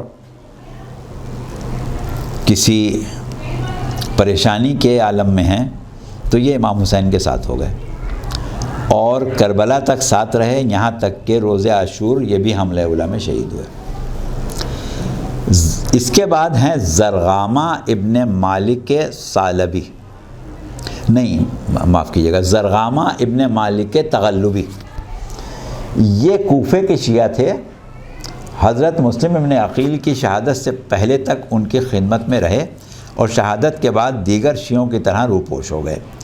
جب ابن زیاد نے کوفے کے تمام مردوں کو لشکر ابن سعد میں شامل ہونے پر مجبور کیا تو یہ سامنے آئے اور ابن سعد کے لشکر میں شامل ہو گئے، یعنی اب تک تو چھپے ہوئے تھے، اب سامنے آ گئے اور کربلا پہنچے اور پھر کسی وقت چھپ کے نکل آئے اور امام کی خدمت میں آ گئے، آخر کار حملہ اولیٰ میں شہید ہوئے۔ اس کے بعد ہیں عامر ابن مسلم عبدی بصری، یہ وہی بصرے والوں میں سے ہیں جو یزید ابن ثبیت کے ساتھ آئے تھے۔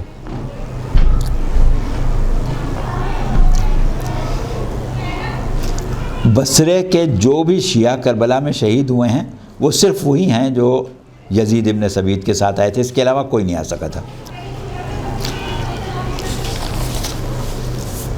اب ایک اور شہید ہیں جن کو تھوڑا تفصیل سے آپ سن لیں، یہ ہیں عباد ابن مہاجر ابن ابی المہاجر جہینی۔ عباد ابن مہاجر ابن ابی المہاجر جہینی مکے سے نکل کے راستے میں امام حسین جن علاقوں سے گزر رہے تھے، بعض ایسے راستوں سے بھی گزر ہو رہا تھا جہاں صحرائی قبائل آباد تھے۔ یہ صحرائی قبائل جو عرب میں صحراؤں میں رہتے تھے یہ عموماً آراب کہلاتے تھے، جن کو ترجمہ بدو کیا جاتا ہے، مہذب دنیا سے الگ صحرائی زندگی بسر کرتے تھے۔ تو جب ان لوگوں نے دیکھا کہ نواسۂ رسول اپنے عزیز و اقارب اور دیگر قبائل کے اکثر بہادروں کو لے کے کسی مقصد کے حصول کے لیے جا رہے ہیں، تو ان میں سے بہت سے لوگ یہ قیاس کرتے تھے کہ ضرور یہ لوگ کہیں نہ کہیں پہنچ کے اپنے لیے کوئی ریاست قائم کریں گے، تو اگر ہم ان کے ساتھ ہو گئے اور ان کے مددگار بن گئے، ان کے کام میں ہم نے ان کا ہاتھ بٹایا، تو یقیناً ہم ان کے مقربین میں شامل ہو جائیں گے اور ہمارا بھی ایک مقام ہوگا۔ تو یہ لوگ امام کے ساتھ جمع ہوتے رہے تھے اور کافی لوگ جمع ہو گئے تھے، لیکن جب منزل ثعلبیہ پر پہنچے تھے، حضرت مسلم ابن عقیل و حضرت ثانی ابن عروہ کی شہادت کی خبر آ گئی تھی، تو اس وقت آپ نے لوگوں کو مخاطب ہو کے یہ بتایا تھا کہ دیکھو میں کس طریقے سے بھوکا پیاسا شہید ہونے کے لیے جا رہا ہوں، کتنے مسائل میرے ساتھ ہوں گے اور کتنی مصیبت کے ساتھ میں ظلم سے قتل کیا جاؤں گا۔ اگر تم لوگ اس طریقے سے قتل ہونے کے لیے چلنا چاہتے ہو تو بے شک میرے ساتھ چلو، اور ورنہ تم لوگ واپس چلے جاؤ اور کوئی اس امید میں نہ رہے کہ میرے ساتھ جاؤ گے تو کوئی دنیا کا فائدہ ملے گا۔ تو ہوا یہ کہ بہت سے لوگ ادھر ادھر ہو گئے، زیادہ تر لوگ چلے گئے۔ پھر جب منزل زوالہ پر آئے تو پھر امام نے ایک دفعہ کہا کہ بھائی تم لوگ کیوں میرے ساتھ چل رہے ہو؟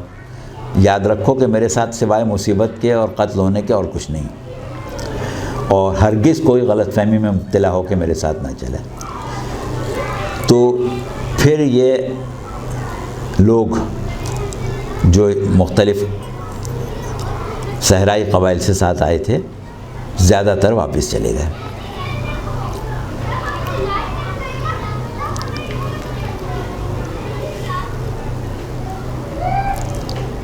لیکن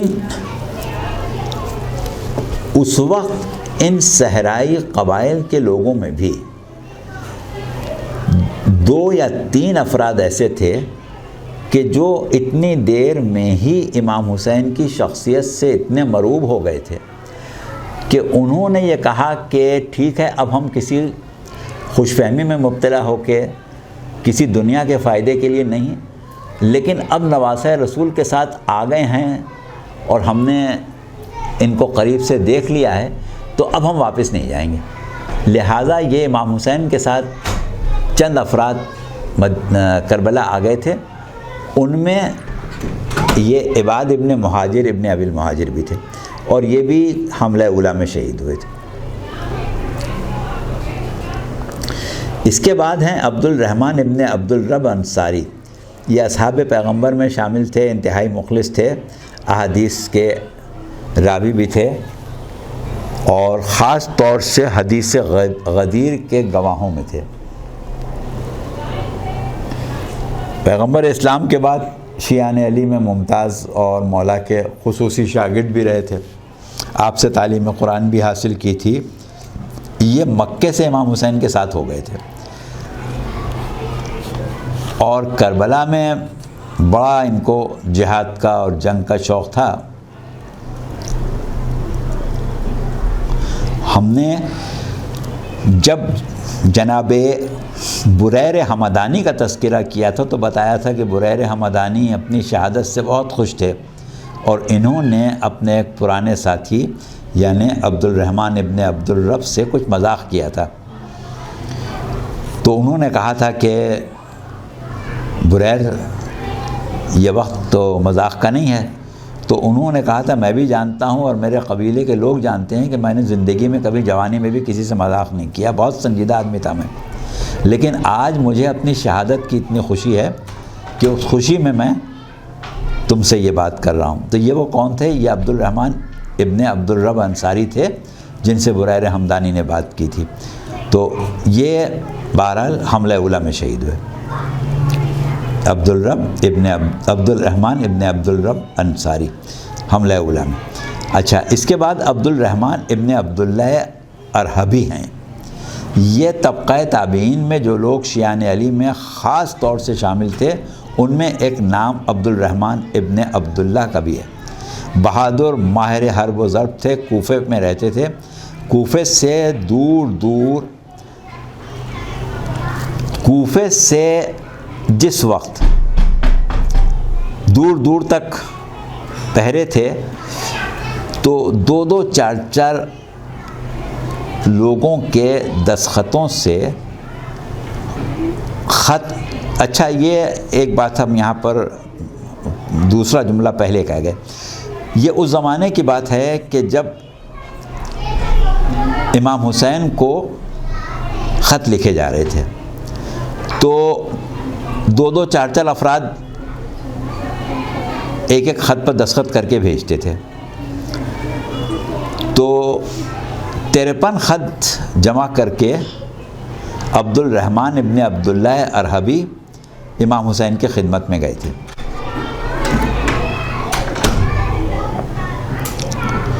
اور اس وقت ان کے ساتھ قیس ابن مظہر سیداوی، عمارہ ابن عبید اور عبد الرحمن ابن عبداللہ یہ بھی شامل تھے۔ اس خط کے ملنے پر امام نے حضرت مسلم ابن عقیل کو کوفے بھیجا تھا، اور عمارہ اور عبد الرحمن کو ان کے ساتھ روانہ کیا تھا، مگر عبد الرحمن ابن عبداللہ امام کے کربلا پہنچنے کے بعد کسی وقت خدمت امام میں حاضر ہو گئے تھے اور حملہ اولیٰ میں شہید ہو گئے تھے۔ اب یہ جو پہنچے تھے اس وقت کس طرح پہنچے تھے، یعنی چاروں طرف اس وقت پہرا تھا، لشکر تھے، اس کے باوجود یہ پہنچے تھے تو لیکن یہ نہیں پتہ چلتا کہ یہ کب پہنچے تھے اور کیسے پہنچے تھے۔ اچھا، اس کے بعد جو نام ہے وہ عبداللہ ابن بشر خثعمی کا ہے۔ عبداللہ ابن بشر، ان کا پورا نام عبداللہ ابن بشر ابن ربیعہ ابن عمر ہے۔ ان کے والد بشر ابن ربیعہ بہت مشہور و معروف جنگ آزما اور شجاع و بے مثال سمجھے جاتے تھے۔ شیعان علی نے سرکاری جنگوں میں عموماً حصہ نہیں لیا تھا سوائے خاص مواقع کے، لیکن جنگ قادسیہ میں ان کے کارنامے تاریخ میں ملتے ہیں عبداللہ ابن بشر کے۔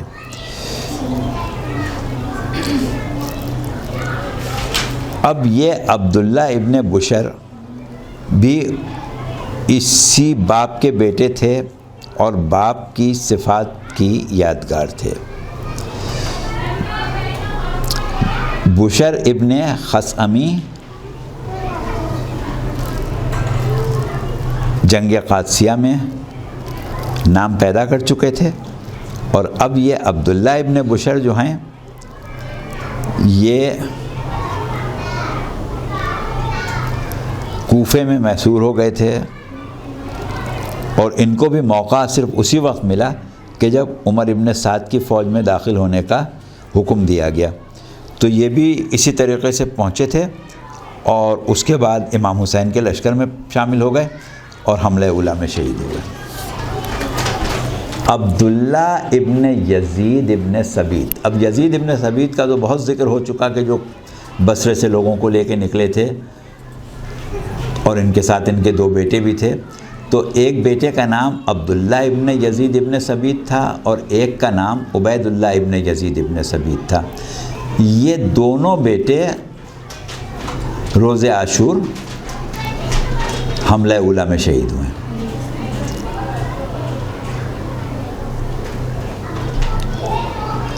اس کے بعد عقبہ ابن سلط جہنی، یہ راستے میں مکے سے سالبیہ اور پھر زبالہ تک بہت سے صحرائی قبائل کے لوگ جو امام کا پرشکو لشکر دیکھ کے ساتھ ہو گئے تھے، انہی میں یہ بھی تھے، لیکن منزل سالبیہ پر اور لوگ جب چلے گئے تو انہوں نے کہا کہ نہیں، میں نے حسین کی بے کسی بھی دیکھ لی، حسین کا کردار بھی دیکھ لیا، حسین کو پہچان لیا، اب میں نہیں چھوڑوں گا چاہے مجھے قتل ہونا پڑے۔ لہٰذا یہ بھی امام حسین کے ساتھ چلے گئے تھے اور حملہ اولیٰ میں شہید ہو گئے تھے۔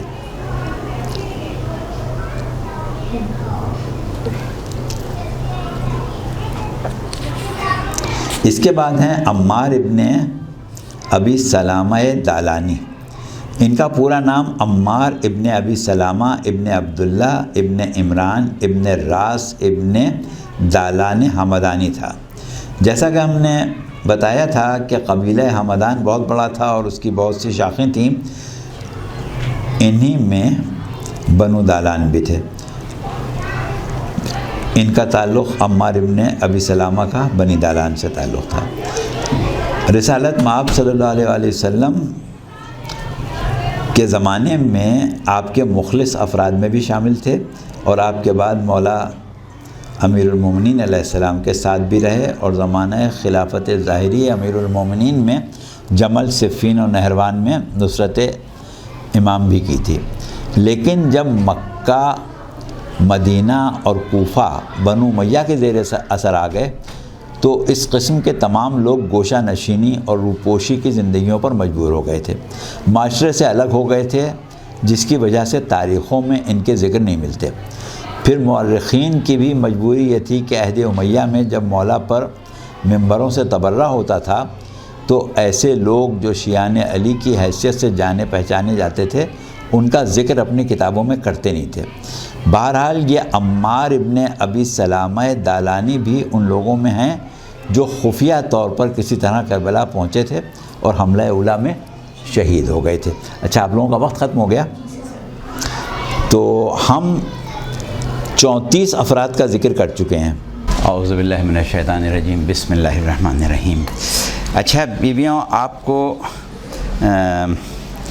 اس وقت جہاں سے گفتگو ہماری شروع ہو رہی ہے وہ آپ کو درمیان سے محسوس ہوگی، لیکن اس کو پورا کرنے کے لیے آپ کو دیکھنا پڑے گی اس کا ویڈیو، کیونکہ مسئلہ یہ ہوا کہ یہ ہمارا جو سلسلہ چل رہا تھا وہ گزشتہ نشست میں پورا ہونا چاہیے تھا اور یہاں سے آج دوسرا شروع ہونا تھا، لیکن وہ پورا نہیں ہو پایا، تو پہلے ہم اس کو پورا کریں گے، اس کے بعد آگے شروع کریں گے۔ اور پورا کرنا کیا ہے وہ ہم آپ کو بتا دیں کہ کربلا میں روز عاشور ایک واقعہ ظہر سے 1 گھنٹے پہلے جو پیش آیا تھا، جسے حملہ اولیٰ کہتے ہیں، اس کا سلسلہ ہم نے گزشتہ کل کی جو کلاس تھی ہماری اس میں بیان کیا تھا، اس کی پس منظر، اس کا پورا جو بھی واقعہ تھا، اور اس کے بعد ہم پہنچ گئے تھے اس مقام پر کہ وہاں 50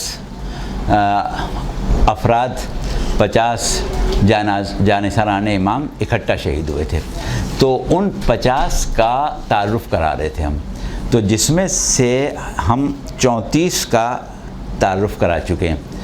اب ہمارے پاس 16 کا تعارف باقی ہے، تو ان 16 کا تعارف کرا دیں گے ہم، اس کے بعد پھر آپ کی کلاس شروع ہوگی، سمجھے اس اعتبار سے کہ پھر ہم شہدائے بنی ہاشم کے اوپر آئیں گے، تو وہ آپ کے لیے ایک نیا سلسلہ شروع ہوگا۔ ٹھیک ہے، تو یہ آپ ذہن میں رکھیے گا، باقی والا آپ دیکھ لیجیے گا تو اس کو ملا لیجیے گا اس سے، ٹھیک ہے۔ اچھا، تو اب ہم بغیر کسی تمہید کے صرف نام بیان کر رہے ہیں اور ان کا تعارف کرا رہے ہیں۔ تو 34 ہو چکے تھے، 35واں نام جو ہے وہ ہے عمرو ابن زبیہ کا۔ عمرو ابن زبیہ ابن قیس ابن ثعلبہ، یہ ان کا پورا نام ہے۔ یہ ایک بہادر شیعہ تھے اور عمر ابن سعد کی فوج میں شامل ہو کے کربلا پہنچے تھے، پھر ان کا نام حملہ اولیٰ کے شہداء کی فہرست میں ملتا ہے، لیکن ان کے حالات زندگی جو ہیں وہ تحقیق نہیں ہو سکے ہیں۔ ایک بات یہ آپ لوگوں کو ذرا ویسی لگی ہوگی عمر ابن سعد کی فوج کی، وہ صورتحال یہ تھی کہ عمر ابن سعد نے کوفے میں یہ اعلان کرا دیا تھا کہ کوئی بھی مرد جو ہے وہ کوفے شہر میں نہیں بیٹھے گا، سب اس فوج میں شامل ہوں گے جو امام حسین کو قتل کرنے کے لیے جمع ہو رہی ہے۔ تو وہ بہت سے دوستداران اہل بیت تھے کہ جو جانا چاہتے تھے لیکن پابندیوں کی وجہ سے نہیں جا سکتے تھے، تو اس سے انہوں نے فائدہ اٹھایا کہ ان کے ساتھ چلے گئے، وہاں جا کے امام حسین کی طرف آ گئے تھے۔ اچھا، یہ ہو گیا۔ اب اس کے بعد ہیں 36 نمبر پر عمران ابن کوب ابن حارث اشجعی۔ یہ اشجعی ان کا خاندانی نام ہے۔ عمران ابن کوب ابن حارث یہ ان کا پورا نام ہے۔ حملہ اولیٰ میں شہید ہوئے تھے، ان کے بھی حالات زندگی جو ہیں وہ محقق نہیں ہوئے ہیں۔ اچھا، اس کے بعد 37ویں نمبر پر ہیں قارب۔ یہ قارب جو ہیں یہ امام حسین کے غلام تھے، ان کا نام قارب ابن عبداللہ ہے، اور امام حسین علیہ السلام کی وہ زوجہ جو جناب سکینہ اور جناب علی اصغر کی والدہ تھیں ام رباب، ام رباب کی یہ کنیز تھیں۔ ان کنیز کا نام فقیہہ تھا، اور ان کی شادی عبداللہ ابن عریق نامی شخص کے ساتھ ہوئی تھی۔ عبداللہ ابن عریق، اگر آپ لکھنا چاہیں تو الف رے یہ قاف توئے۔ ان کے بیٹے جو تھے ان کا نام تھا قارب، تو کیونکہ عبداللہ باپ کا نام تھا تو اس لیے یہ قارب ابن عبداللہ کہلاتے تھے۔ مدینے سے ہی یہ امام کے ساتھ آئے تھے اور کربلا میں روز عاشور حملہ اولیٰ میں شہید ہوئے تھے۔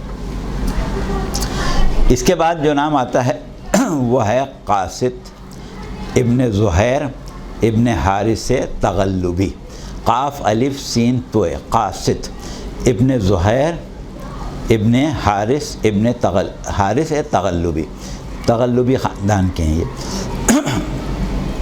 قاصد ابن زبیر اور ان کے دو بھائی اور تھے، ایک کا نام، ان کا نام قاصد تھا، ان کے ایک بھائی کا نام مقصد تھا اور ایک بھائی کا نام کردوس تھا، اور یہ مولا کے شیعوں میں مشہور تھے۔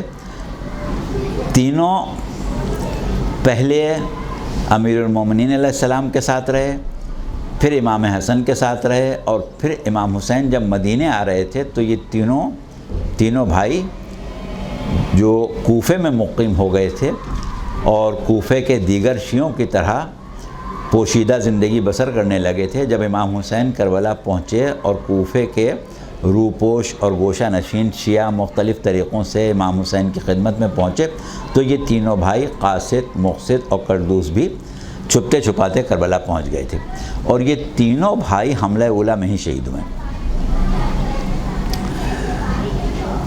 تو پہلا ہم نے ذکر کر دیا قاصد ابن زہیر کا، اس کے بعد ہم آگے چل کے نام بیان کریں گے آپ کو کردوس اور مقصد کے۔ یہ بیچ میں وقفہ اس لیے آ رہا ہے کہ ہم نے جو ناموں کی فہرست آپ کے سامنے پیش کی ہے وہ حروف تہجی کے اعتبار سے ہے، تو اب قاف کے بعد کاف آئے گا، میم آگے آئے گا، اس لیے یہ نام الگ الگ ہو گئے۔ اچھا، اب اس کے بعد جو شخصیت ہیں وہ ہیں قاسم ابن حبیب ابن ابی بشر، ان کا خاندان ازدی ہے، الف زے دالیے۔ اچھا، یہ بھی کوفے کے شیعوں میں سے تھے۔ جب ابن زیاد نے کوفے کے مردوں کو جبراً لشکر میں شامل ہونے کا حکم جاری کیا تو یہ انہی لوگوں کے ساتھ کربلا پہنچے، اور پھر جو لوگ شب عاشور یا اس سے پہلے موقع دیکھ کے امام کی خدمت میں حاضر ہو گئے تھے، یہ بھی انہی میں سے ایک تھے اور روز عاشور حملہ اولیٰ میں شہید ہوئے۔ اس کے بعد ہیں کردوس، یہ انہی کے بھائی ہیں، ابن زہیر ابن حارث تغلبی،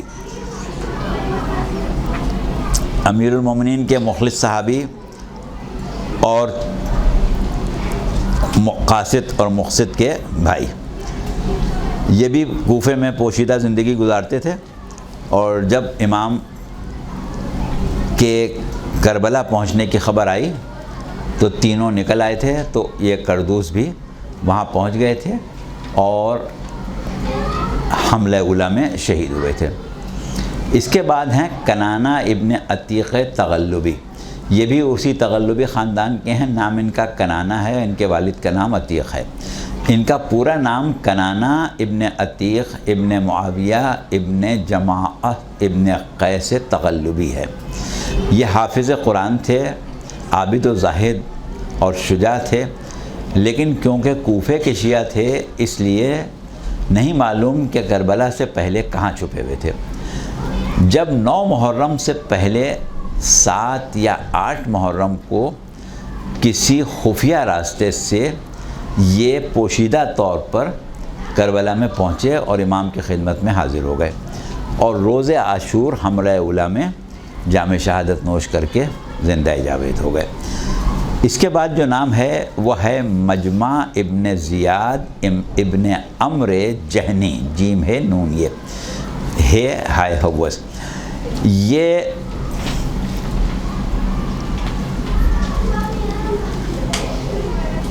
جو تھے یہ صحرائی بدوؤں میں ان کا شمار تھا۔ عرب میں صحراؤں میں کچھ لوگ آباد ہوتے تھے جنہیں آراب کہتے تھے، جیسے قرآن میں قالت الاعراب آمنا، آراب کہتے ہیں کہ ہم ایمان لے آئے۔ تو یہ آراب، اس کو اکثر اردو میں جو ترجمہ کیا جاتا ہے بدو کیا جاتا ہے۔ تو جس وقت امام حسین اپنے اصحاب کے ساتھ گزر رہے تھے تو راستوں میں صحراؤں میں جہاں جہاں بدوؤں کی آبادی تھی، تو ان لوگوں نے جب دیکھا تھا کہ نواسہ رسول کچھ خاص لوگوں کے ساتھ جا رہا ہے تو ان کو یہ خیال تھا کہ شاید یہ کہیں جائیں گے اور کوئی ریاست قائم ہو جائے گی تو ہم بھی ساتھ چلے جائیں۔ تو اس لیے بہت بڑی تعداد میں یہ لوگ ساتھ ہو گئے تھے. لیکن منزل ثعلبیہ پر جہاں حضرت مسلم اور حضرت ہانی ابن عروہ کی شہادت کی خبر آئی تھی، وہاں پر بھی آپ نے ان لوگوں سے سمجھایا تھا کہ ہم کسی ایسے مقصد کے لیے نہیں جا رہے ہیں جس میں تمہیں دنیاوی فائدہ ہو. ہمیں جان دینا ہے، قتل ہونا ہے، بھوکے پیاسے شہید ہونا ہے، مظلومی اور غربت میں ہم اس دنیا سے چلے جائیں گے. تو اگر اس میں تم لوگ ساتھ دے سکو تو چلو. پھر اس کے بعد جب اس سے آگے بڑھے تو منزل زوالہ پر بھی آپ نے سب سے یہی کہا کہ یہ نہ کرو، ہمارے ساتھ وہی جائے جسے مرنا ہو. تو پھر یہ ہوا تھا کہ بہت سے لوگ جو صحرائی بدو شامل ہوئے تھے وہ واپس چلے گئے تھے منزل زوالہ سے. لیکن 3-4 افراد ایسے تھے کہ جنہوں نے کہا کہ اب ہم نواسۂ رسول کے ساتھ ہو گئے ہیں، ان کو ہم نے دیکھ لیا ہے، ان کو سمجھ لیا ہے، اب اگر مرنا بھی ہے تو ہم ساتھ نہیں چھوڑیں گے. تو ان میں ایک یہ بھی ہیں.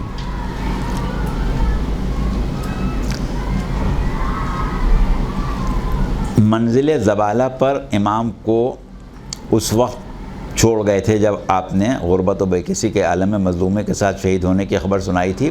3-4 ایسے خوش نصیب بھی تھے جو سب کچھ سننے کے بعد بھی امام سے جدا نہیں ہوئے تھے. مجمع ابن زیاد ان میں سے تیسرے ہیں. 2 کا ذکر ہم پہلے کر بھی چکے ہیں. بہرحال حملہ اولیٰ کے شہیدوں میں یہ بھی شامل ہیں. اب اس کے بعد ہیں مسعود ابن حجاج تمیمی، قبیلہ بنی تمیم کے مسعود ابن حجاج.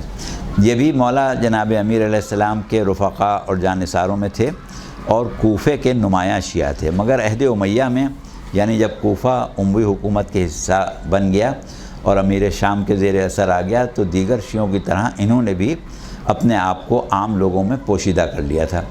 جب ابن زیاد نے حکم دیا کہ سب مردان کوفہ عمر ابن سعد کی فوج میں شامل ہو کے فوج کی نفری میں اضافہ کریں، تو یہ فوراً شامل ہو گئے اور کربلا پہنچے. اپنے بیٹے عبد الرحمن کو بھی ساتھ لے کے گئے تھے. محرم کی 7ویں تاریخ تھی، ابھی جنگ کا آغاز نہیں ہوا تھا، لیکن امام اور اصحاب امام پر پانی بند کر دیا گیا تھا. انہوں نے لشکر والوں سے کہا کہ مجھے اجازت دے دو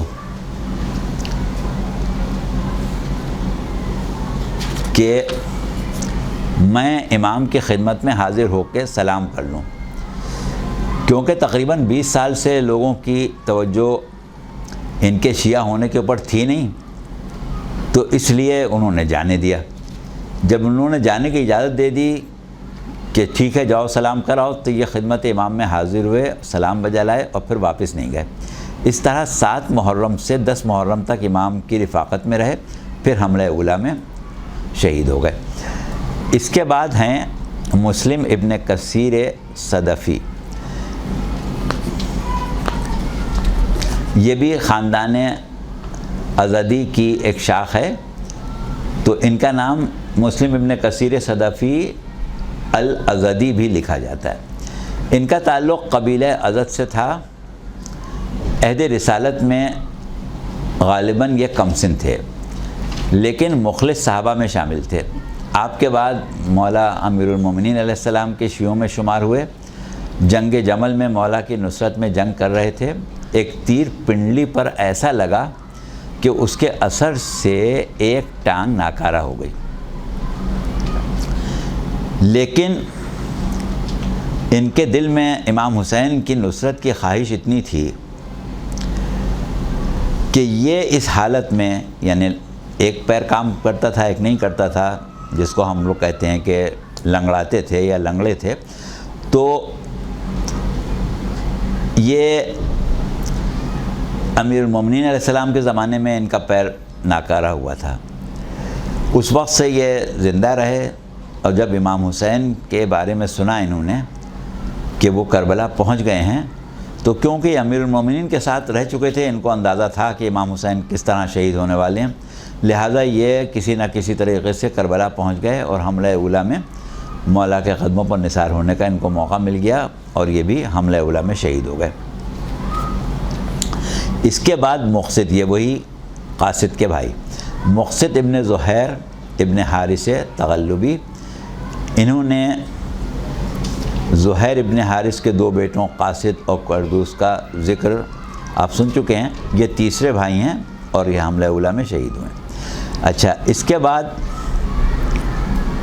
منی ابن زیاد، میم نون یہ عین، ان کا نام حملہ اولا کے شہیدوں میں ملتا ہے لیکن حالات دریافت نہیں ہو سکے. اس کے بعد ہیں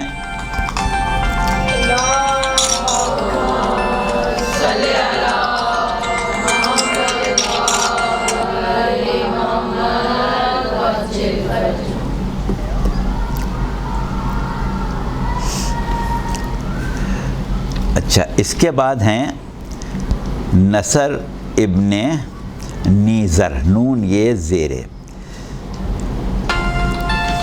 ایک دفعہ صلوات اور پڑھ لیجئے.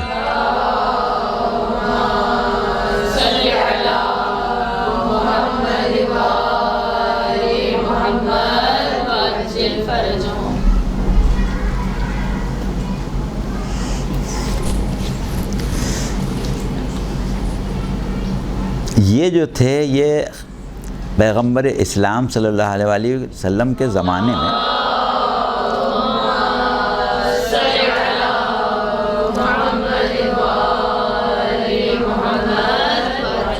عجم یا افریقہ کے کسی حاکم کی اولاد میں تھے. انہوں نے جب پیغمبر اسلام کا ذکر سنا تو ملاقات کا شوق پیدا ہوا اور یہ وہاں سے سفر کر کے مکے آئے اور امام رسول اللہ کی خدمت میں حاضر ہوئے اور آپ کے سے گفتگو کرنے کے بعد انہوں نے اسلام قبول کر لیا. اس بات کا بھی امکان ہے کہ یہ مکے کے آخر زمانے میں آئے یا شاید مدینے پہنچنے کے بعد آئے. محبت اور شفقت کے ساتھ رسول اللہ نے ان کو رکھا. پھر یہ امیر المومنین کی خدمت پہ رہنے لگے اور مولا نے ان کی ذہانت اور ان کی صلاحیتوں کو دیکھ کے تبلیغات کے لیے ان کو بھیجا اور ایک صحرائی علاقے میں نخلستان تھا جہاں پر ایک آبادی تھی، وہاں ان کو دین اسلام کی تبلیغ کے لیے بھیج دیا. ان کے ایک بیٹے تھے جن کا نام نصر تھا، نون صادر. نصر کا بچپن اور نوجوانی مولا کے ساتھ گزری. پھر یہ امام حسن اور امام حسین کی خدمت میں رہنے لگے. جب امام حسین مدینے سے 28 رجب کو نکلے تو یہ بھی ساتھ ہو گئے اور کربلا میں روز عاشوراء حملہ اولا میں شہید ہوئے.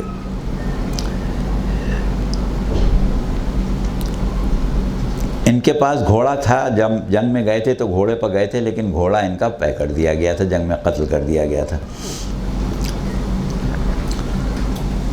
حملہ اولا کے بعد امام حسین کے لشکر میں ایک گھوڑے کے علاوہ کوئی گھوڑا نہیں بچا تھا. اچھا، نعمان ابن عمر ازدی، نعمان ابن عمر اور حلاس ابن عمر یہ دو بھائی تھے اور امیر المومنین علیہ السلام کے جانثاروں میں تھے. جنگ صفین میں انہوں نے مولا کی نصرت کی تھی، لیکن جب مولا شہید ہو گئے اور کوفہ امیر شام کی سلطنت میں شامل ہو گیا تو اور امام حسن مدینے آ گئے تو یہ دونوں بھائی بھی کوفے کے عوام کے درمیان کہیں پوشیدہ ہو گئے.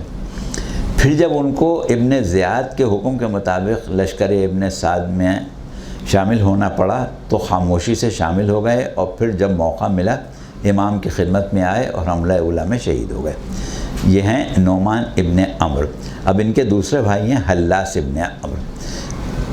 حالات ان کے بھی وہی ہیں جو ان کے بھائی کے ہیں اور حملہ اولا میں یہ شہید ہوئے ہیں. اب اس کے بعد آخری نام ہے نعیم ابن عجلان انصاری. نعیم ابن عجلان انصاری.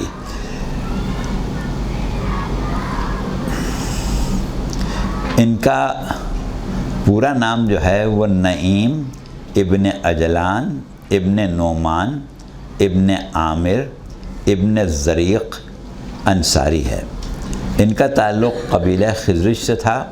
نعیم اور ان کے دو بھائی نصر اور نعمان اصحاب امیر المومنین میں شامل تھے.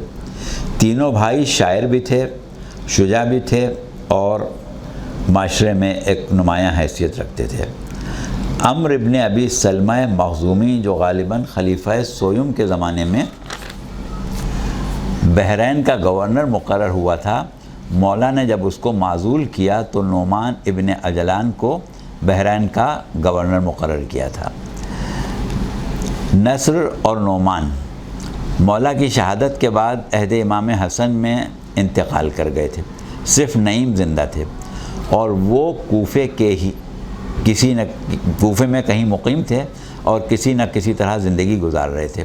جب امام حسین کے کربلا پہنچنے پر یہ کسی دن ان کو موقع ملا تو یہ امام کی خدمت میں آ گئے اور حملہ اولیٰ میں شہید ہو گئے۔ تو اس طرح ان 50 جانثاروں کا تعارف مکمل ہو گیا جو ایک ساتھ شہید ہوئے تھے۔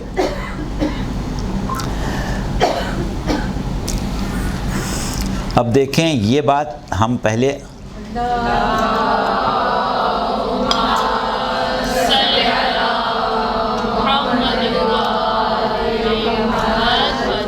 بیان کر چکے ہیں، آپ لوگوں نے نہیں سنی تھی، مختصراً سن لیں کہ جب تک یہ 50 اصحاب امام حسین اور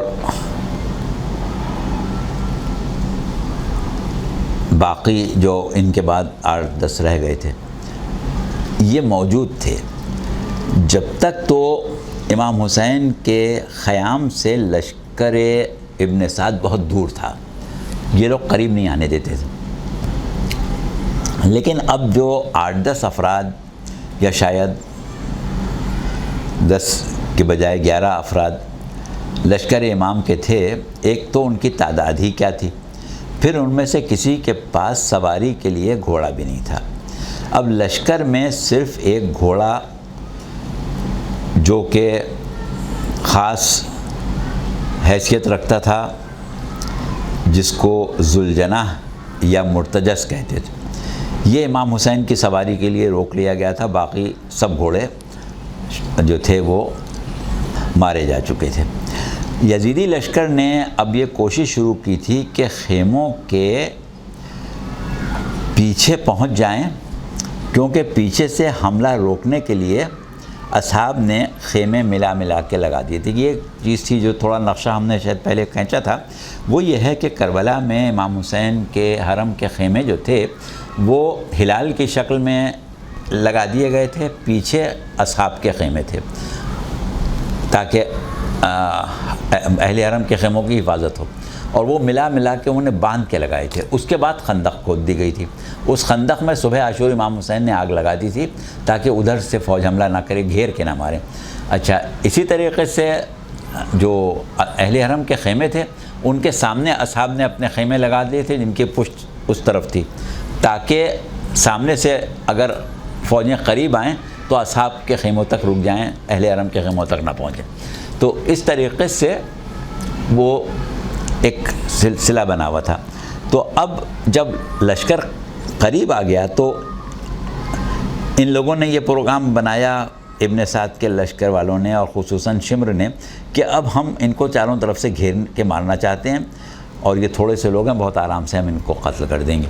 تو ایسا کرتے ہیں کہ حکم دیا ابن سعد نے کہ جو پیچھے انہوں نے ملا کے خیمے لگا کے دیوار بنائی ہے، ان خیموں کو کاٹ دو، اس کی جو بیچ میں اب آپ لوگ شاید سمجھیں گے نہیں، رسیوں سے بندھے ہوئے ہوتے ہیں، اس کو اردو میں کہتے ہیں تناب، جس رسی سے خیمہ باندھا جاتا ہے، اور وہ جو زمین میں کھوٹا گاڑا جاتا ہے اس کو کیا کہتے ہیں؟ میخ۔ تو میخ، تناب، اور جس کے لکڑی کے اوپر بانس پر خیمہ ٹکتا ہے اس کو کیا کہتے ہیں؟ چوب خیمہ، ٹھیک ہے۔ تو وہ سب باندھ کے راستہ روک لیا گیا تھا۔ تو ابن سعد نے کہا کہ ایسا کرو کہ ایک ایک آدمی ایک ایک خیمے کی تنابیں کاٹ کے راستہ بنا دے۔ تو اب یہ تھوڑے سے تو اصحاب رہ گئے تھے، 8-10 افراد، انہوں نے جب یہ سنا تو یہ اب ان خیموں کے اندر چلے گئے۔ اب جیسے ہی انہوں نے یہ دشمن کاٹنے کے لیے آیا تو انہوں نے اس پر حملہ کر دیا، تو اس طرح سے کئی لوگوں کو قتل کیا۔ تو پھر ابن سعد نے کہا کہ نہیں، ایسا نہیں کرو، بلکہ یہ کرو کہ اس میں آگ لگا دو تاکہ یہ سب جل کے ختم ہو جائیں، تو پھر ہم پیچھے سے حملہ کریں گے۔ تو جب وہ آگ لگانے لگے تو اصحاب نے چاہا کہ روکیں، تو امام حسین نے کہا کہ نہیں، ان کو لگا لینے دو، کیونکہ لڑائی اب رہی کتنی دیر کی گئی ہے جس میں یہ حملہ کریں گے، اور جب جل رہے ہوں گے خیمے تو پیچھے سے یہ آ نہیں پائیں گے، پھر بھی راستہ روکا رہے گا، تو لہٰذا جتنی دیر کی جنگ ہے اتنی دیر یہ خیمے جل لیں گے، تو ان کو جلا لینے دو۔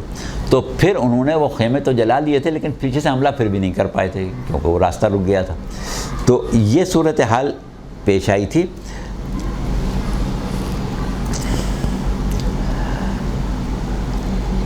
لیکن بہرحال اب یہ بات طے تھی کہ حملہ اولیٰ کے بعد لشکر جو تھا وہ خیام کے بہت قریب آ گیا تھا، کیونکہ 8-10 آدمی کیا روکتے۔ اور ایک مرتبہ شمر اہل حرم کے خیموں کے قریب تک آ گیا تھا، اور اس نے یہ آواز دی تھی کہ آگ لاؤ میں جلا دوں۔ تو لوگوں نے، امام حسین اس وقت موجود تھے، انہوں نے اس کو ڈانٹا تھا کہ تو یہ کیا کہہ رہا ہے۔ تو اس وقت زہیر قین کو غصہ آ گیا تھا، وہ جو 10 افراد رہ گئے تھے ان کو لے کے شمر کے پر انہوں نے حملہ کیا اور دور بھگا دیا تھا۔ تو یہاں تک تو تھوڑی دیر کے لیے لشکر خیموں سے دور ہوا تھا، لیکن اس کے بعد جو وقت تھا اس میں یہ باقی افراد شہید ہوئے تھے، جن کی شہادت کا ذکر ہم غالباً آپ لوگوں کی کلاس میں ہی پہلے کر چکے ہیں۔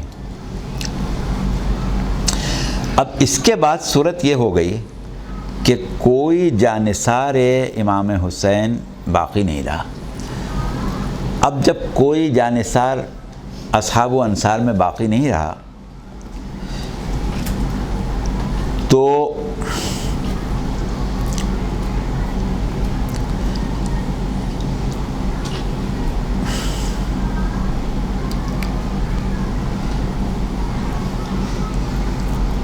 جو کیفیت پیدا ہو گئی تھی اس کو ہم بیان کریں گے قبل اس کے کہ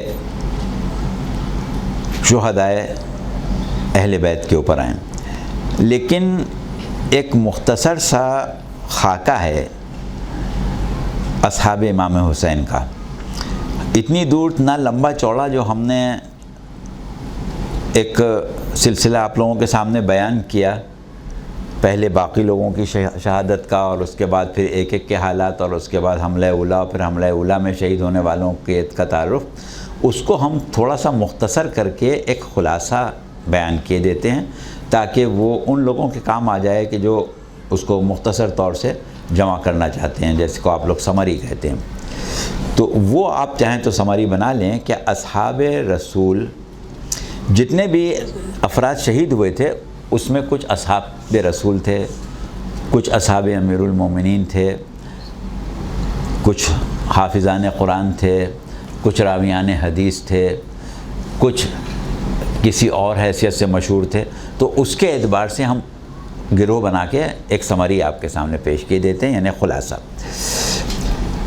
تو صورت یہ تھی نمبر 1 کہ اصحاب رسول جو رسول اللہ کے ساتھ، جو امام حسین کے ساتھ شہید ہوئے، ظاہر ہے کہ رسول اللہ کے بعد واقعہ کربلا 50 سال بعد ہوا ہے، تو جو لوگ رسول اللہ کے ساتھ اگر 15-16 سال کی عمر میں بھی رہے ہوں گے تو اب وہ 65 سال کے ہو گئے ہوں گے۔ تو اس لحاظ سے 65 سال سے کم کی عمر ان میں کسی کی نہیں تھی، اور ان کی تعداد 8 ہے۔ یعنی آپ یہ لکھ سکتے ہیں کہ کربلا میں امام حسین کے ساتھ شہید ہونے والوں میں اصحاب رسول کی تعداد 8 ہے۔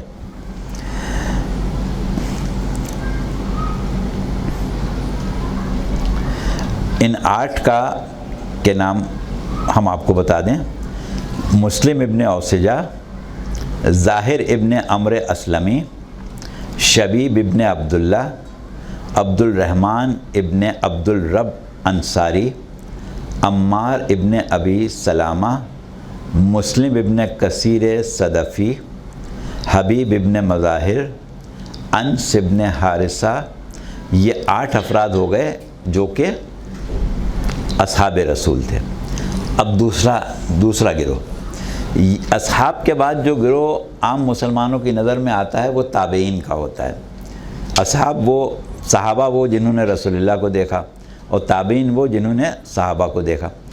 تابعین میں وہ ہستیاں جو اصحاب امیر المومنین میں شامل تھیں اور امام حسین کے ساتھ کربلا میں شہید ہوئیں، ان کی تعداد 21 ہے۔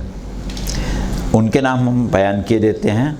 عبداللہ ابن عمیر کلبی، مجمع ابن عبداللہ مزہجی، جنادہ ابن حارث سلمانی، جندب ابن حجیز کندی، امیہ ابن سعد طائی، حبلہ ابن علی شیبانی، حارث ابن بنہان، حلاس ابن عمر ازدی، شبیب ابن عبداللہ نحشلی، قاصد ابن زہیر تغلبی، مقصد ابن زہیر تغلبی، کردوس ابن زہیر تغلبی، نعمان ابن عمر ازدی، نعیم ابن عجلان انصاری، ابو ثمامہ سیداوی، شوذب یا شوذب ابن عبداللہ، جون غلام جناب ابو ذر غفاری، حجاج ابن مسروق جوفی، سعد ابن حارث، یزید ابن مغفل جوفی، عمر ابن جندب حضرمی۔ یہ 21 افراد ہیں جو امام حسین کے ساتھ شہید ہوئے اور یہ امیر المومنین کے اصحاب میں شامل تھے۔ ان میں اکثر وہ ہیں کہ جو صفین، نہروان اور جمل میں امیر المومنین کے ساتھ رہے۔ اچھا، اس کے بعد شہدائے کربلا میں حافظان قرآن، ایسے افراد جو قرآن کے حافظ تھے، وہ 6 تھے۔ بریر ابن خزیر حمدانی، یہ سید القرآن کہلاتے تھے۔ عبد الرحمن ابن عبد الرب انصاری، کنانہ ابن عتیق تغلبی، نافع ابن ہلال جملی، حنظلہ ابن سعد شبامی، ایک غلام ترکی، یہ بھی حافظ قرآن تھے۔ تو یہ 6 افراد ہیں جن کو حافظین قرآن میں کے زمرے میں بیان کیا جاتا ہے۔ اس کے بعد کچھ ایسے افراد تھے جو علماء تھے، فقہا تھے اور راویان حدیث تھے۔ ان کی تعداد 9 ہے۔ مسلم ابن اوسجہ، حبشہ ابن قیس، ظاہر ابن عمر اسلمی، سوار ابن ابی عمیر نحمی، عبد الرحمن ابن عبد الرب انصاری، حبیب ابن مظاہر اسدی، نافع ابن ہلال جملی، شوذب ابن عبداللہ اور انس ابن حارث اسدی، یہ فقہا، علماء اور دین شناسی میں اپنی شہرت رکھتے تھے۔ اب اس سے آپ لوگ اندازہ لگائیں کہ جو لوگ امام حسین کے ساتھ شہید ہوئے تھے کس قسم کے لوگ تھے۔ اچھا، اس کے بعد وہ لوگ کہ جن کی شہرت شجاعت اور بہادری کے ہی عنوان سے تھی، ان کی تعداد 10 ہے۔ پہلا نام ہے حر ابن یزید ریاحی، پھر مسلم ابن اوسجہ، پھر حارث ابن عمر القیس، حارث ابن عمر القیس کے بعد عبد الرحمن ابن عبداللہ ارحبی، پھر سعید ابن عبداللہ۔ اب سعید ابن عبداللہ بہت ہی معروف، شجاع اور بہادر شخص تھے، لیکن ان کی شہادت کا حال آپ نے سنا تھا کہ ان کو جنگ کرنے کا موقع نہیں ملا تھا۔ یہ امام حسین کی حفاظت کر رہے تھے جب امام نے ظہر کی نماز پڑھی تھی، اور یہ تیروں سے شہید ہو کے گر پڑے تھے۔ اس کے بعد ہیں انس ابن حارث اسدی۔ یہ 9 افراد وہ ہیں جو شجاعان عرب میں مشہور تھے۔ نہیں، یہ وہ افراد ہیں جو علماء اور فقہاء مشہور. شجاعان عرب، ہاں نہیں، شجاعان عرب کی ہم تعداد بیان کر رہے ہیں. تو یہ 10 ہیں. یہ ایک دفعہ پھر سن لیں، تھوڑی سی غلطی ہو گئی. 10 ہیں یہ لوگ: حر ابن یزید ریاحی، مسلم ابن اوسجہ، حارث ابن عمرو القیس، عبد الرحمن ابن عبداللہ ارحبی، سعید ابن عبداللہ جن کو جنگ کا موقع نہیں ملا، اور اس کے بعد ہیں مسعود ابن حجاج تمیمی، زہیر ابن قین، عابس ابن ابی شبیب شاکری، زیاد ابن قریب حمدانی، اور سوید ابن خشعمی. یہ سب سے آخری شہید ہیں. اچھا، کچھ لوگ وہ تھے کہ جو زہد و عبادت و تسبیح و تحلیل، تہجد گزاری، شب زندہ داری اور اپنے تقوی میں بہت زیادہ مشہور تھے. ان کے نام بھی آپ سن لیں: حبیب ابن مظاہر، مسلم ابن اوسجہ، عابس ابن ابی شبیب شاکری، زیاد ابن قریب، سعید ابن عبداللہ. اب آپ نے یہ دیکھا ہوگا کہ بعض لوگ وہ ہیں کہ جن کے نام بار بار آ رہے ہیں. تو یہ وہ لوگ ہیں کہ جن کے اندر مختلف صفات جمع ہو گئی تھیں. یعنی وہ عابد و زاہد بھی تھے، وہ شجاع بھی تھے، وہ بہت زیادہ علم اور دانش رکھنے والے بھی تھے. یہ وہ لوگ ہیں کہ جن کو غیبی امور کے علوم امیر المومنین علیہ السلام نے سکھائے تھے. اور ہم نے یہ واقعات حضرت حبیب ابن مظاہر، میثم تمار وغیرہ کی گفتگو میں بیان بھی کیے تھے.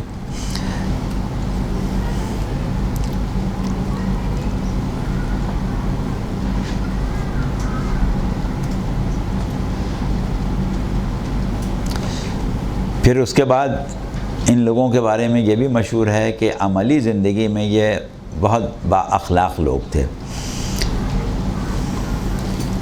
اب ظاہر ہے کہ کربلا میں امام حسین کا جو اقدام تھا وہ ایسا اقدام تھا کہ جس کے لیے انصار و اعوان صرف ایسے ہی افراد ہو سکتے تھے، کیونکہ کبھی کسی نبی یا کبھی کسی امام اور کسی حجت خدا کو ایسا اقدام کرنے کا حکم نہیں ملا جو سید الشہداء امام حسین علیہ السلام کو ملا تھا.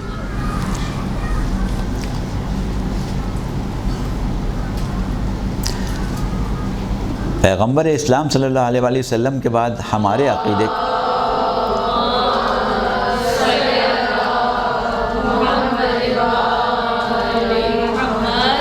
عقیدے کے مطابق ہر امام لحمہم لحمی و دمہم دمی کی منزل پر ہے. ہر امام کا مقام وہ ہے کہ اولنا محمد، اوسطنا محمد، آخرنا محمد، وکلنا محمد. لیکن جو کام امام حسین کے حصے میں آیا وہ بہرحال کسی کے حصے میں نہیں آیا. یہ اور بات ہے کہ ہم یہ جانتے ہیں کہ اگر یہی صورتحال امام حسن کے زمانے میں ہوتی یا امیر المومنین کے زمانے میں ہوتی یا کسی اور امام کے زمانے میں ہوتی تو اس کی بھی حکمت عملی وہی ہوتی جو امام حسین کی تھی. لیکن بہرحال صورتحال جو پیش آئی وہ یہ ہوا کہ جو سب سے اہم، مہم اور کار امامت میں انتہائی ایک مثالی کام تھا وہ امام حسین کے حصے میں آیا. لہٰذا امام حسین کے اصحاب جو ہیں ان کے لیے ضروری تھا کہ وہ منتخب روزگار ہوں اور ایسے اصحاب ہوں جیسے کسی کو نہیں ملے.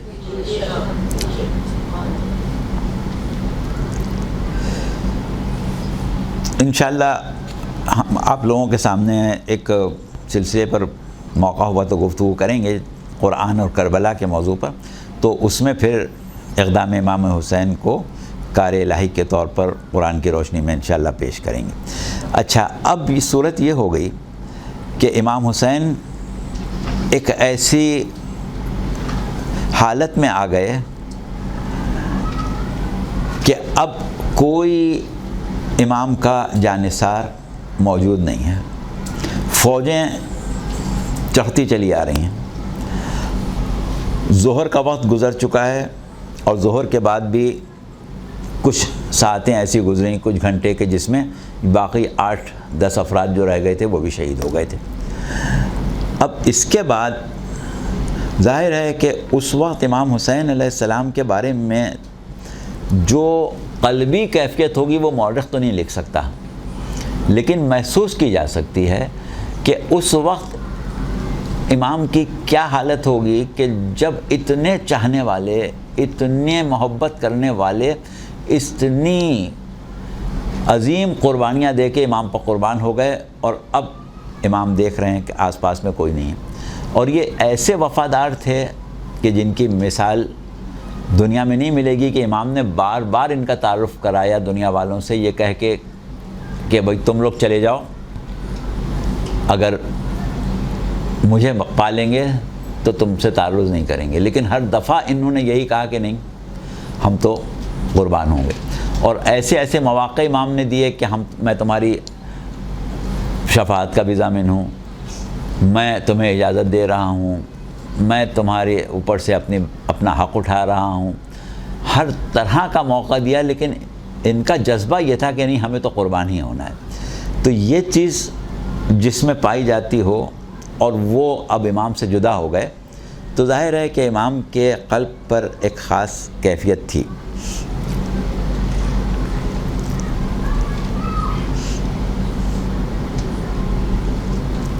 اور ان کی ایک خاص بات یہ تھی کہ انہوں نے جب تک کہ اصحاب زندہ تھے ان کی پوری کوشش یہ رہی کہ خاندان رسالت کا کوئی شخص زخمی نہ ہونے پائے، اور یہ ذمہ داری پوری کر کے ہی دنیا سے گئے وہ، کہ اصحاب کی موجودگی میں خاندان رسالت کا کوئی شخص زخمی نہیں ہونے دیا انہوں نے۔ اور اتنا زیادہ جوش نصرت تھا ان میں کہ وہ تاریخوں میں آپ نے امام حسین کے استغاثے کا ذکر سنا ہوگا کہ جب آپ نے استغاثے کی آواز بلند کی تھی تو ان شہداء کی لاشیں تک تڑپ گئی تھیں۔ تو ان کی جدائی امام کے لیے کتنا بڑا المیہ اور کتنی بڑی مصیبت تھی۔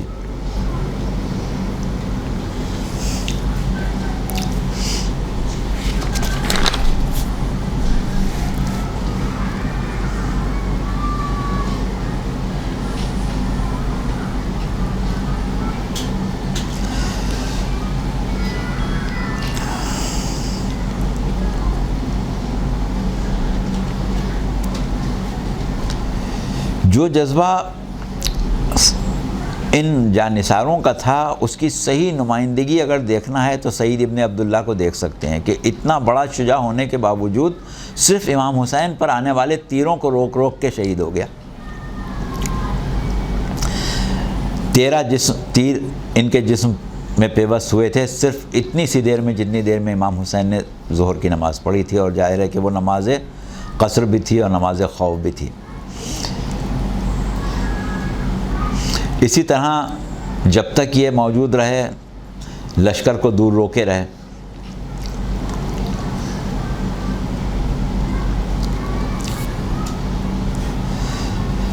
اب ایک بات ہم آپ کو بتائیں کہ یہ افراد جو تھے وہ ان کا تعارف امام معصوم نے اس طرح سے بھی کرایا کہ جتنے شہداء اصحاب و انصار کے امام حسین کے پاس رخصت ہونے کے لیے آتے تھے اور امام ان کو میدان میں جانے کی اجازت دیتے تھے تو ہر دفعہ سورہ احزاب کی 23ویں آیت پڑھتے تھے، من المؤمنین رجال صدقوا ما عہد اللہ علیہ فمنہم من قضى نحبہ ومنہم من ينتظر وما بدلوا تبدیلا۔